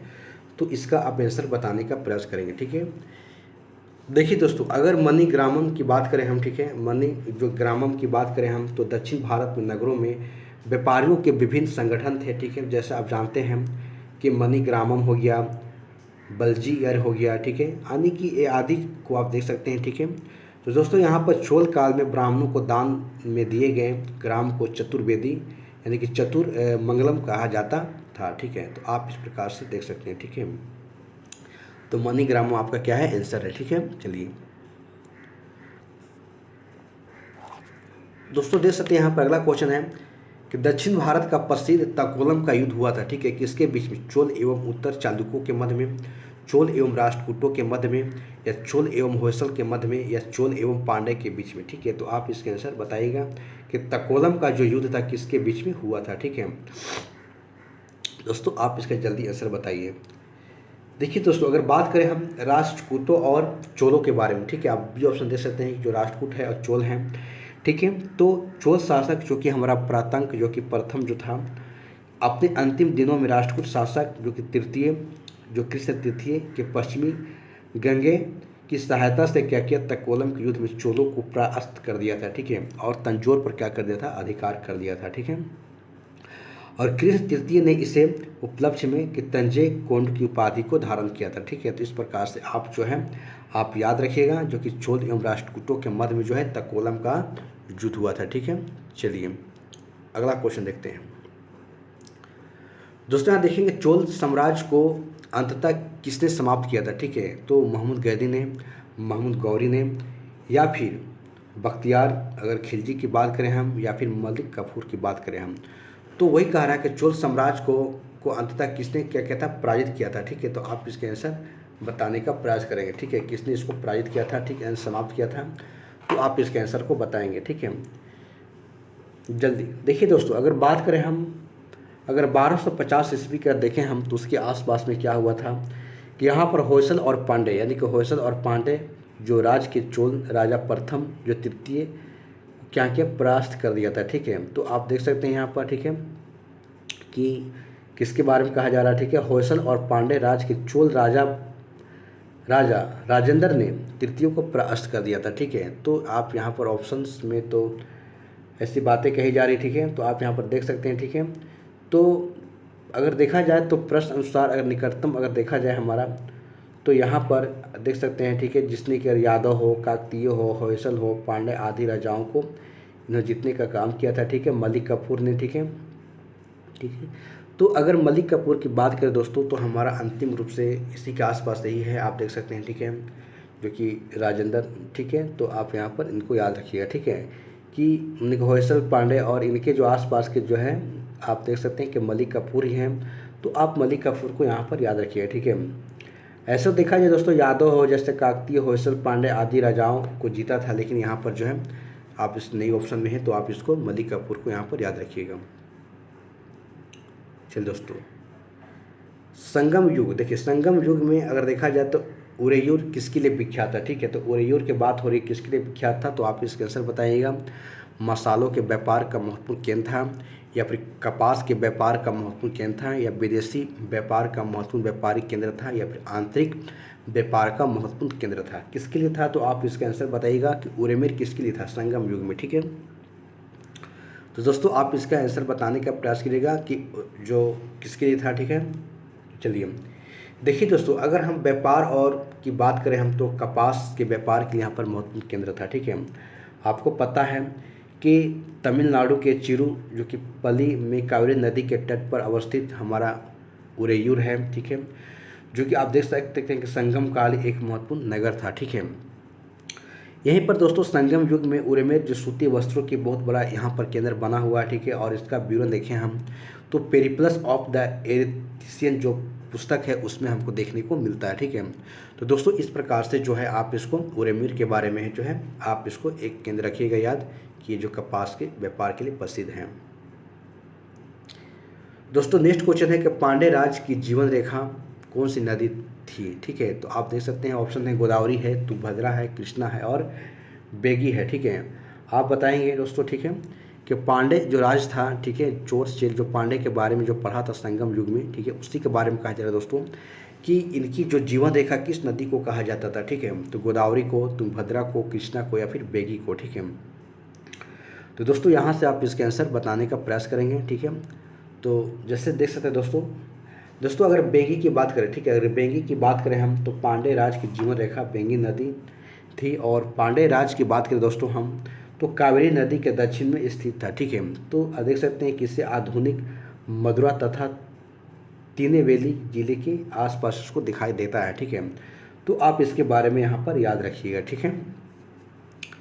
चल दोस्तों अगला क्वेश्चन देखते हैं, ठीक है। यानी कि निम्नलिखित में से कौन से संगम पत्तन पश्चिमी तट पर स्थित है, ठीक है, बंदरगाह की बातें हो रही है।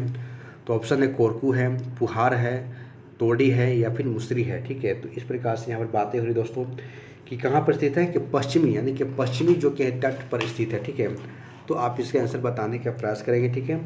ऑप्शन दिया हुआ कोरकू है, कोरके हैं, पुहार है, लोडी है या फिर मुसरी है, ठीक है।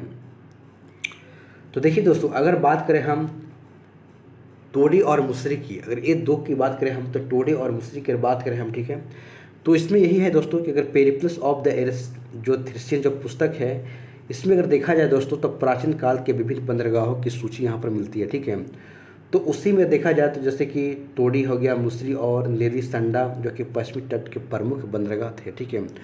तो इसी के बारे में हमारा ऑप्शन से जानकारी मिलता है। तो इस प्रकार से ऑप्शन आप जो है यहाँ पर जो है आप 3 और 4 को आंसर आप यहाँ पर लगा दीजिएगा, ठीक है। चलिए दोस्तों नेक्स्ट क्वेश्चन को देखते हैं हम लोग सब, आइए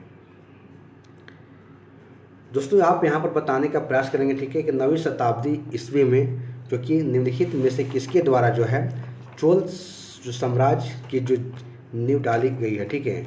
तो आप इसके आंसर बताने के प्रयास करेंगे, ठीक है, कि 9वीं शताब्दी में निम्नलिखित में से किसके द्वारा जो चोल साम्राज्य की नींव डाली गई, ठीक है। तो ऑप्शन है आप देख सकते हैं, ठीक है, कि कृष्ण प्रथम है, विजयालय हैं, राजराज जो कि हमारा चोल हैं या फिर परतांग हैं, ठीक है। तो आप इसके आंसर बताइएगा, ठीक है।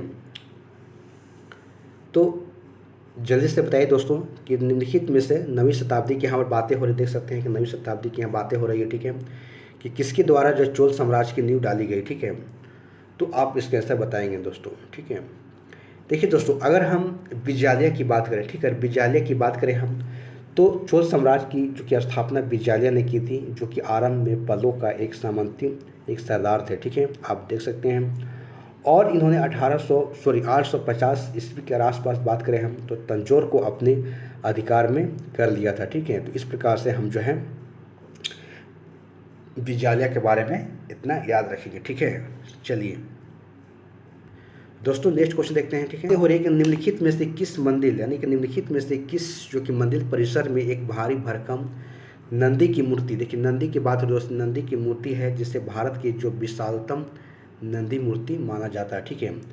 तो ऑप्शन दोस्तों यहाँ देख सकते हैं कि बृहदीश्वर मंदिर है, लिंगराज मंदिर है, कंदरिया का महादेव मंदिर है, या फिर लेपाक्षी मंदिर है, ठीक है। तो आप इसका आंसर आप बताने का प्रयास करेंगे कि किस मंदिर के परिसर में एक भारी भरकम नंदी की मूर्ति है, जो कि भारत की विशालतम नंदी की मूर्ति माना जाता है, ठीक है। तो दोस्तों आप बताने का प्रयास करेंगे आंसर।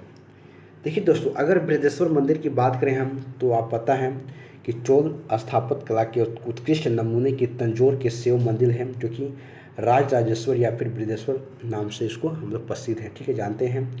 और इसका निर्माण राजराज प्रथम के द्वारा जो है इस मंदिर को करवाया गया था, ठीक है, जो कि भारत के मंदिरों में सबसे बड़ा लंबा तथा यह मंदिर द्रविड़ शैली में बना हुआ है, ठीक है।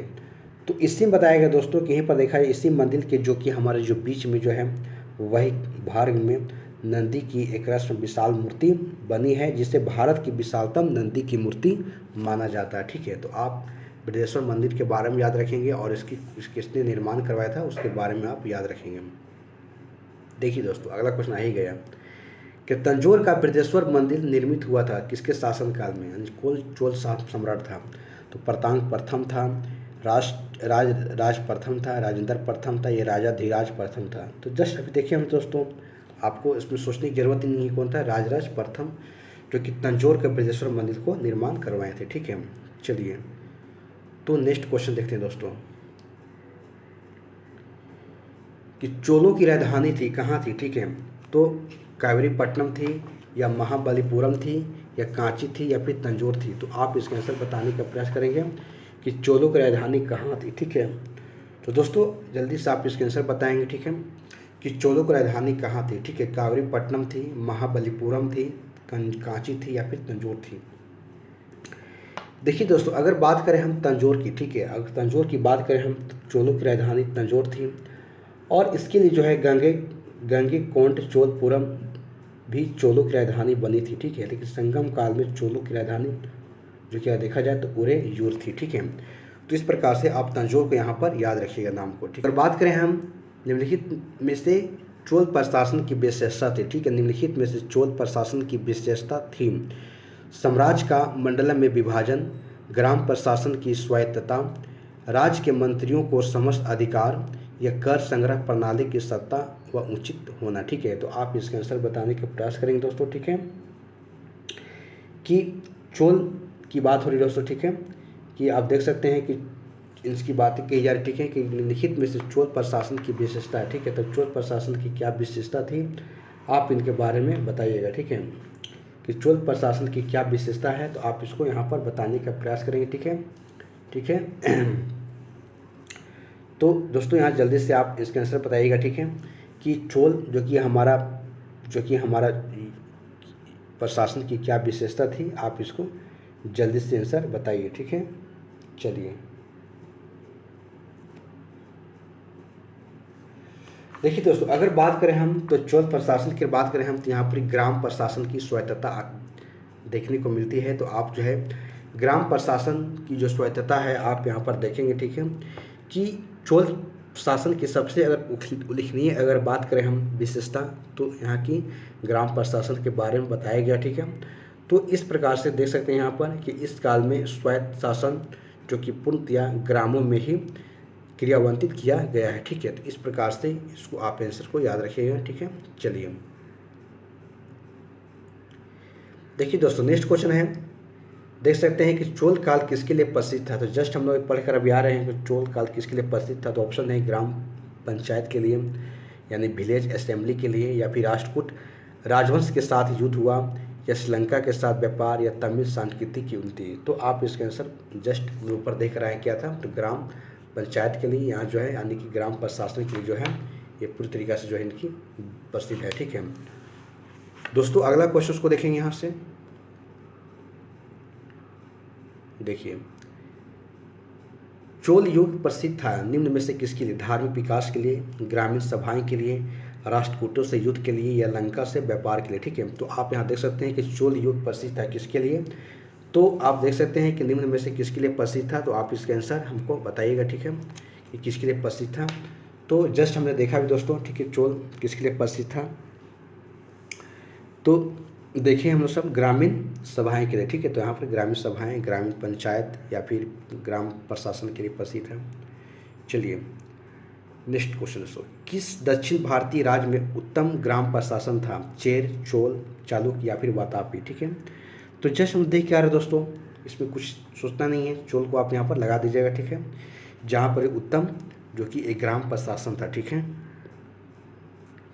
चलिए देखिए, तो नेक्स्ट क्वेश्चन है, कुशल जो कि ग्रामीण प्रशासन के लिए प्रसिद्ध है। ठीक है, यानी कुशल ग्रामीण, वही है, फिर सेम वही क्वेश्चन दोस्तों आप देख सकते हैं क्या है, तो चोल है, तो चोल के यहाँ पर आप लगा दीजिएगा। ठीक है, ये सब क्वेश्चन दोस्तों आपको देखते के साथ आंसर देना। ठीक है, क्योंकि सेम रिपीटेड क्वेश्चन है, उसी के बेस पर क्वेश्चन है। ठीक है, आप देख सकते हैं। देखिए नेक्स्ट को दोस्तों कि कौन सा जो कि मध्यकालीन भारतीय साम्राज्य व्यापक स्तर पर स्थानीय स्वशासन के लिए प्रसिद्ध। देखिए दोस्तों कितना सारा, देखिए दोस्तों जितना भी क्वेश्चंस आप मैं करा रहा हूँ सारा क्वेश्चंस कहीं ना कहीं एग्जाम्स में पूछे गए हैं और एक लेवल के एग्जाम्स में पूछे गए हैं। ठीक है, तो आप सोच सकते हैं कि आपको मैं किस आधार पर आपको मैं प्रैक्टिस को करा रहा हूँ। ठीक है, तो इस प्रकार से आप जो है इसको आंसर बताने का प्रयास करेंगे। ठीक है, तो देखिए दोस्तों वही है, चोल ही है, तो चोल को आप यहाँ पर लगा कर निकल जाइए। ठीक है, चल दोस्तों अगला क्वेश्चन को आप बताने का प्रयास करेंगे। ठीक है, देखिए दोस्तों यहाँ पर बातें हो रही है कि चोलों के अधीन जो ग्राम प्रशासन बहुत से ब्यौरे जिन अभिलेख में है वह कहाँ है? तंजौर में है, कांचीपुरा में है, उरेयूर में है या फिर उत्तर मेरूर में है। ठीक है, तो आप इसको आंसर बताने का प्रयास करेंगे कि चोलों के जो कि ग्राम जो कि प्रशासन के बहुत सारे ब्यौरों को जो है उल्लेख किया गया है, तो उसका उल्लेख जो है कहाँ पर अभी है। ठीक है, तो ये बातें कही जा रही है। ठीक है, इसका आंसर आप बताने का प्रयास करेंगे दोस्तों। ठीक है, तो दोस्तों यहाँ पर देखिए, यहाँ बातें हो रही है कि उत्तर मेरूर का। ठीक है, और उत्तर मेरूर की बात करें दोस्तों, तो चोलों के अधीन एक ग्राम प्रशासन में ग्राम सभा की कार्यकारिणी समिति को कार्य प्रणाली के विस्तृत विवरण हम उत्तर मेरूर से प्राप्त लेखों के माध्यम से प्राप्त करते हैं। ठीक है, तो इसके बारे में आप यहाँ पर देख सकते हैं। ठीक है, चलिए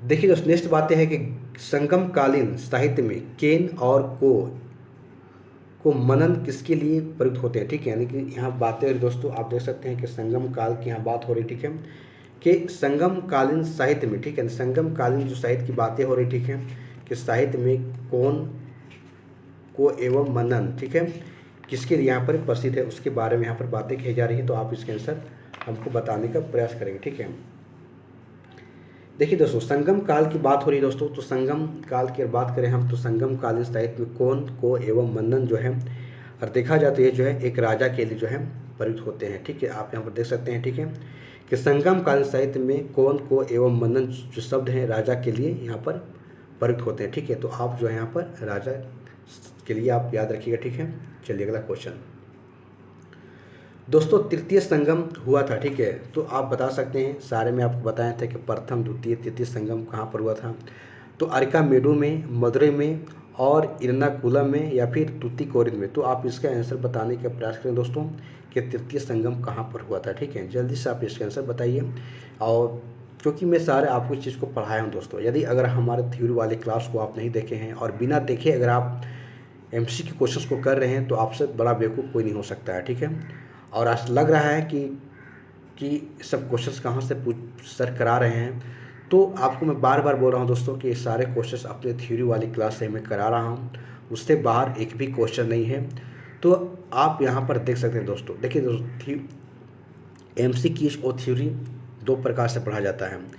पहले तो आपको थ्योरी पढ़ना है, अगर आपको थ्योरी में अगर कुछ टॉपिक छूट गया, अगर किसी के बारे में आपने वहाँ पर नहीं पढ़ा, तो उस चीज़ को आप दोस्तों एमसीक्यूज को माध्यम से आप उसको कर सकते हैं। तभी तो एमसीक्यू लगाया जाता है, ताकि हम जो थ्योरी में नहीं पढ़ पाए हैं और मिस्टेक से छूट गया है, क्योंकि देखिए सब चीज़ थ्योरी में दोस्तों नहीं पढ़ा जाता है। थ्योरी आपको क्या एक बेसिक जानकारी दिया जाता है, उसके बाद क्या है कि आपको उसको एमसीक्यू क्वेश्चन के माध्यम से आप उसके बारे में और जो छूटा है आप उसको वहाँ से पूरा कर सकते हैं। तो मैं वही करा रहा हूँ दोस्तों, जो छूट गया उसको मैं यहाँ पूरा करा रहा हूँ, और जो आप मैं बताया हूँ उसको यहाँ पर आपको प्रैक्टिस भी हो रहा है। तो दो चीज़ हो रहा है दोस्तों, यहाँ पर बहुत बेहतरीन ढंग से हो रहा है।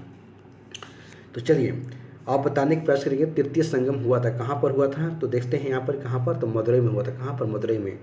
दोस्तों यहाँ पर संगम की बात हो रही है, ठीक है। तो मैं आपको इसके बारे में सबसे पहले ही चीज़ को मैं पढ़ाया था जब संगम युग जो पढ़े थे दक्षिण भारत में, तो वहाँ ही बताया दोस्तों कि संगम का तात्पर्य यही था कि कवियों की क्या था, श्रेष्ठ गोष्ठी था, यहाँ की संगम मिलन हुआ था, ठीक है।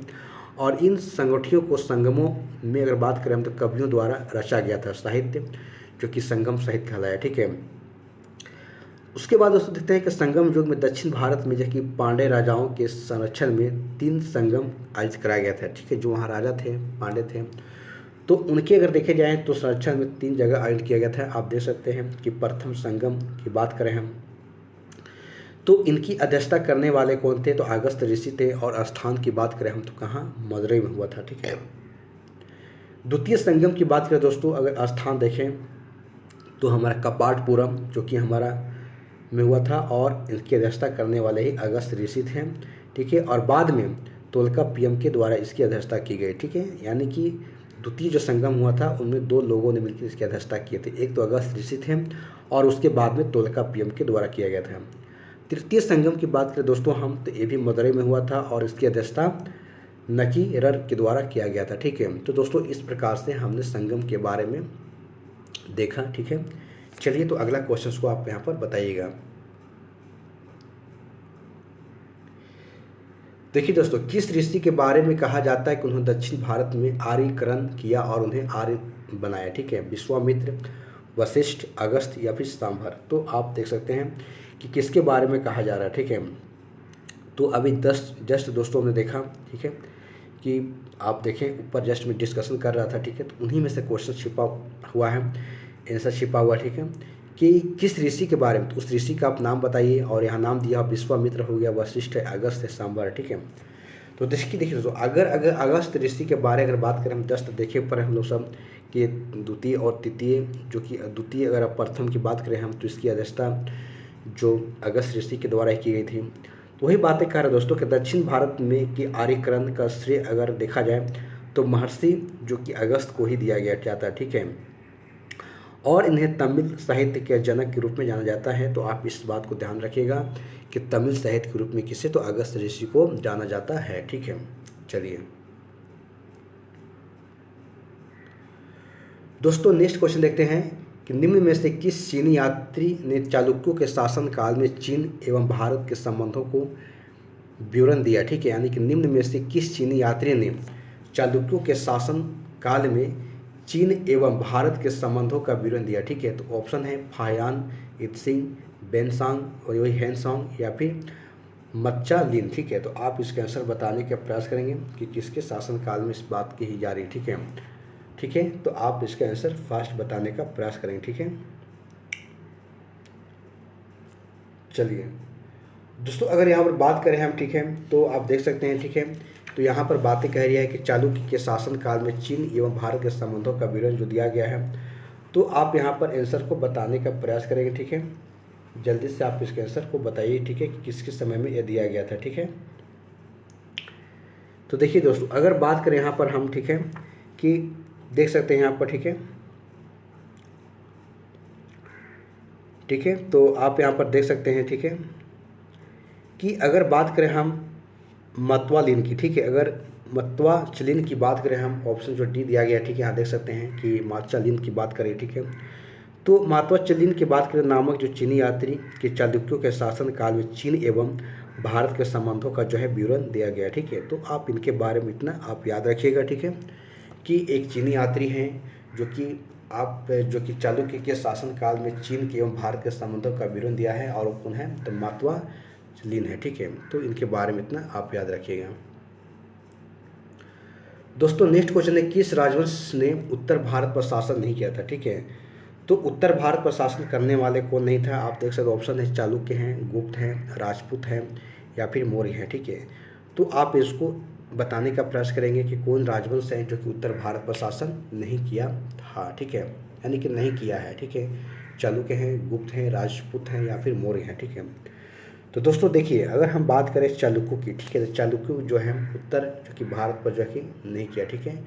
जबकि इसके बारे में हमने देखा कि हमारे गुप्त है, राजपूत है, मौर्य हैं, इन्होंने शासन किया, ठीक है। तो इस प्रकार से दोस्तों यहाँ पर इसके आंसर को आप याद रखिएगा। दोस्तों नेक्स्ट क्वेश्चन है कि निम्नलिखित में से, ठीक है, निम्नलिखित में से किस राजा ने अपने मंत्रियों को पशु पर क्रूरता पर प्रतिबंध लगा दिया, ठीक है, लगाने के लिए काशी क्षेत्र को भेजा था, ठीक है। आप देख सकते हैं यहाँ पर दोस्तों, यहाँ पर बातें हो रही हैं कि जो अपने मंत्रियों को पशुओं की क्रूरता पर प्रतिबंध लगाने के लिए काशी क्षेत्र को भेजा था, ठीक है। तो देख सकते हैं, तो वह कौन राजा था भाई, तो उसका नाम बताइएगा। चालुक्य राजा सिद्धार्थ जयसिंह हैं, ऑप्शन बी है कि चालुक्य राजा कुमार पाल हैं, ऑप्शन सी है कि चोल राजा कुलोत्तुंग प्रथम हैं, या फिर कश्मीरी राजा जयसिंह प्रथम है। तो आप इसका आंसर बताइएगा दोस्तों, ठीक है, कौन है। तो देखिए दोस्तों, अगर बात करें हम तो आप देख सकते हैं, ठीक है, कि ऑप्शन अगर देखे जाए चालुक्य राजा, अगर कुमार पाल की बात करें यहाँ पर, ठीक है, कुमार पाल की बात करें दोस्तों, तो कुमार पाल जो कि शासक की बात करें हम, तो चालुक्य शासक जो कुमार पाल ने अपने राज्य में पशुवध पर प्रतिबंध लगा दिया, और वह जैन जो कि मतानुयायी था, ठीक है, यानी कि जैन को इस चीज़ को मानता था, क्योंकि जैन धर्म में पशुओं को जो कि हत्या करना वो उनमें मना है। उसने पशुओं के प्रति क्रूरता को रोकने के लिए काशी क्षेत्र में भी अपनी मंत्रियों को भेजा था, ठीक है। तो आप इस प्रकार से जो है कुमार पाल के बारे में नाम को याद रखेंगे, ठीक है। चलिए दोस्तों नेक्स्ट क्वेश्चन देखते हैं, ठीक है। कदम राजाओं की राजधानी थी, ठीक है। आप बता सकते हैं कि कदम जो राजा हैं उनकी राजधानी कहाँ थी। तंजौर है, कांची है, बनवासी है या फिर बादापी है, ठीक है। तो आप इसको बताएंगे कि कदम राजाओं की राजधानी कहाँ थी, ठीक है। तो देखिए दोस्तों, अगर बनवासी की बात करें हम, तो बनवासी आप देख सकते हैं कि यहाँ पर जो कि कदम राजाओं की राजधानी थी, ठीक है। आप इनके बारे में याद रखिएगा, ठीक है। और दोस्तों यहाँ पर बताया जा रहा है कि तंजौर चोलों की और कांचीपुरम पल्लवों की एवं बादापी चालुक्यों की राजधानी यहाँ पर बताई जा रही है, ठीक है। तो इस प्रकार से यहाँ पर आंसर को याद रखिएगा। चलिए नेक्स्ट क्वेश्चन देखते हैं दोस्तों। देखिए, निम्नलिखित में से कौन सा एक काकतीय राज्य के अति महत्वपूर्ण समुद्र पत्तन है, यानी बंदरगाह था। तो काकीनाडा है, मोटुपल्ली है, मछलीपट्टनम जो कि मसूलीपट्टनम, और नेलुरु है, ठीक है। तो आप इस प्रकार से बताइएगा, ठीक है, कि एक काकतीय राजा, यानी काकतीय राजा की बात, राज्य की बात हो रही है, काकतीय राज्य की बात हो रही है, ठीक है, जो कि अति महत्वपूर्ण समुद्र पत्तन था, ठीक, कौन सा था। तो ऑप्शंस आप देख सकते हैं, आप बताइएगा दोस्तों इसको, ठीक है।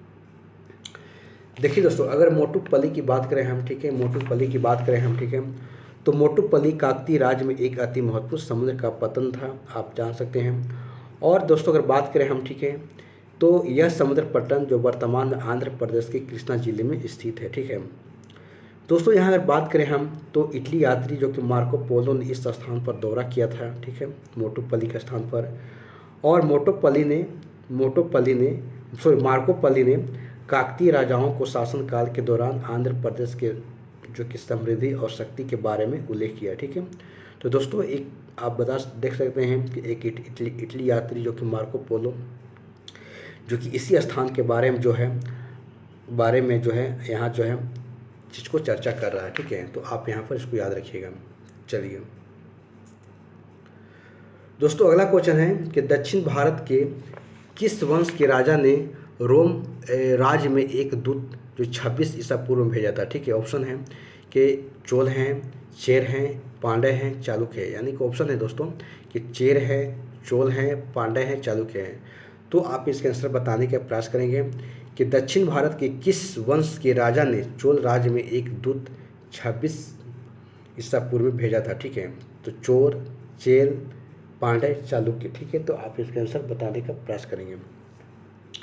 देखिए दोस्तों, अगर हम पांड्य की बात करें, ठीक है, अगर पांड्य की बात करें हम, ठीक है, वंश की बात करें हम, तो दक्षिण भारत के जो कि हमारा पांड्य वंश के जो राजा थे, राजा ने रोम राज्य में एक जो है दूत जो है 26 ईसा पूर्व में यहाँ पर भेजा था, ठीक है। तो इस प्रकार से यहाँ देख सकते हैं दोस्तों, ठीक है, कि इसके बारे में कहा जा रहा है। चलिए नेक्स्ट क्वेश्चन देखते हैं दोस्तों। आइए दोस्तों यहाँ है कि मीनाक्षी मंदिर स्थित है कहाँ है। ऑप्शन है मदुरई में, पुट्टुकोटे में, श्रीरंगम में या फिर तंजावुर में। ठीक है, तो आप इसको बताएंगे कि मीनाक्षी मंदिर कहाँ स्थित है। तो दोस्तों आप जल्दी आंसर बताएंगे। ठीक है, तो देखिए दोस्तों मीनाक्षी मंदिर की बात करें हम तो ये हमारा कहाँ है, तो मदुरई में। ठीक है, आप इसको मदुरई याद रखिएगा कि मदुरई में है जो है हमारा कौन है, जो कि मीनाक्षी मंदिर स्थित है। ठीक है, तो इस प्रकार से दोस्तों आप देख सकते हैं। ठीक है, चलिए नेक्स्ट देखते हैं दोस्तों, ये लास्ट क्वेश्चन दोस्तों, इसके बाद हम लोग सब आइए। मीनाक्षी मंदिर यहाँ अवस्थित है, कहाँ अवस्थित है, चेन्नई में, मदुरई में, कोलकाता में, महाबलीपुरम में। तो जस्ट अभी देख कर आ रहे हैं दोस्तों जो मीनाक्षी मंदिर कहाँ पर है, तो हमारा मदुरई में है। ठीक है, तो दोस्तों इस प्रकार से हमने 65 क्वेश्चंस को आपको करा दिया, जो कि हमारे संगम जो कि युग के बारे में देखा, दक्षिण भारत के बारे में देखा। तो दोस्तों इसमें और भी जो कि क्वेश्चंस है जिसमें हम लोग करेंगे, तो इसको अगले वीडियो में हम लोग लेकर आएंगे, पार्ट जो 2 में लेकर आएंगे इसको। ठीक है, तो दोस्तों तब तक के लिए हमारे इस वीडियो को आप बार बार देखें, इसको प्रैक्टिस करें, थ्योरी वाले सेक्शंस को जाकर देखें, तो काफ़ी ज़्यादा आपको मदद मिलेगा। किसी भी एग्ज़ाम्स का तैयारी करें दोस्तों तो आपके लिए काफ़ी ज़्यादा हेल्पफुल होगा। ठीक है, क्योंकि मैं इस तरीके से आपको मैं पढ़ा रहा हूँ ताकि आपको अच्छी तरीक़े से समझ में आ जाए। अगर आप कहीं भी थोड़ा मोड़ा अगर आप जीके का नॉलेज है तो जब इस चीज़ को पढ़ेंगे तो आपको काफ़ी ज़्यादा जो है हेल्प मिलेगा। ठीक है, तो तब तक ही दोस्तों हमारे वीडियो को आप बार बार देखिए, प्रैक्टिस कीजिए, और हम लोग नेक्स्ट वीडियो में इससे आगे के क्वेश्चंस को लेकर आएंगे। ठीक है, और दोस्तों मैं एक और बात बताना चाहता हूँ कि आज जो एक टॉपिक हमारा हो रहा है दक्षिण भारत का इतिहास, ये हमने प्राचीन भारत जो कि हमारा एंशिएंट हिस्ट्री है हमने पूरा कंप्लीट कर दिया। इसके बाद दोस्तों हम कुछ दिन रुकेंगे, उसके बाद हम लोग सब मॉडर्न हिस्ट्री को स्टार्ट करेंगे, और उसके बाद हमको मध्यकालीन भारत भी पढ़ना। ठीक है, तो वो भी आएगा, क्रम वाइज आएगा, लेकिन उसके पहले दोस्तों मेरा एक सोच है कि पहले हम सभी सब्जेक्ट का एक प्लेलिस्ट को बना दें, ताकि आप जब मैं वीडियो अपलोड करूं तो हर एक आपको प्लेलिस्ट में वीडियो देखने को मिलेंगे। ठीक है, तो इसलिए मैं जैसे इस टॉपिक को समाप्त हो गया है, दक्षिण भारत के इतिहास यानी कि प्राचीन जो हमारा कालीन भारत है समाप्त हो गया है, तो इसके बाद हम पॉलिटी के क्लास को स्टार्ट करेंगे, क्योंकि हमारा पॉलिटी भी इम्पोर्टेंट एक रोल है एग्ज़ाम्स के लिए। ठीक है, उसके बाद हमारा साइंस का क्लास आएगा, तो इस प्रकार से हर एक, और उसके बाद हमारा इकोनॉमिक्स का भी क्लास आएगा। तो इस प्रकार से हर एक का मैं एक प्लेलिस्ट आपको मैं देना चाहता हूं, ताकि आपको एक ही प्लेटफॉर्म पर सारे चीज़ ढंग से मिल जाए, theory plus MCQs, theory plus MCQs. इससे ज़्यादा आपको कुछ भी नहीं तैयारी करना दोस्तों। आप ज़्यादा से ज़्यादा, आप मेरा सजेशन है कि आप किताब ना परचेज करें, ज़्यादा से ज़्यादा आप आलतू फालतू के चीज़ों को आप ध्यान ना दें। बस आपके पास 2 चीज़ होना चाहिए, एक आपके पास शॉर्ट नोट्स और एक आपके पास प्रैक्टिस सेट, जो आप मेरे माध्यम से आपको जो दिया जा रहा है। ठीक है, इससे ज़्यादा आपको कुछ नहीं मिलेगा दोस्तों। इसकी पीडीएफ आपको टेलीग्राम चैनल्स पर आप जाकर आप अपलोड कर सकते हैं, और इसकी डिस्क्रिप्शन बॉक्स में तो टेलीग्राम का लिंक डाला हुआ है, वहाँ से आप इसको डाउनलोड कर लीजिएगा। ठीक है, तो चलिए दोस्तों क्लास को यहीं पर अंत करते हैं। जय हिंद, जय भारत।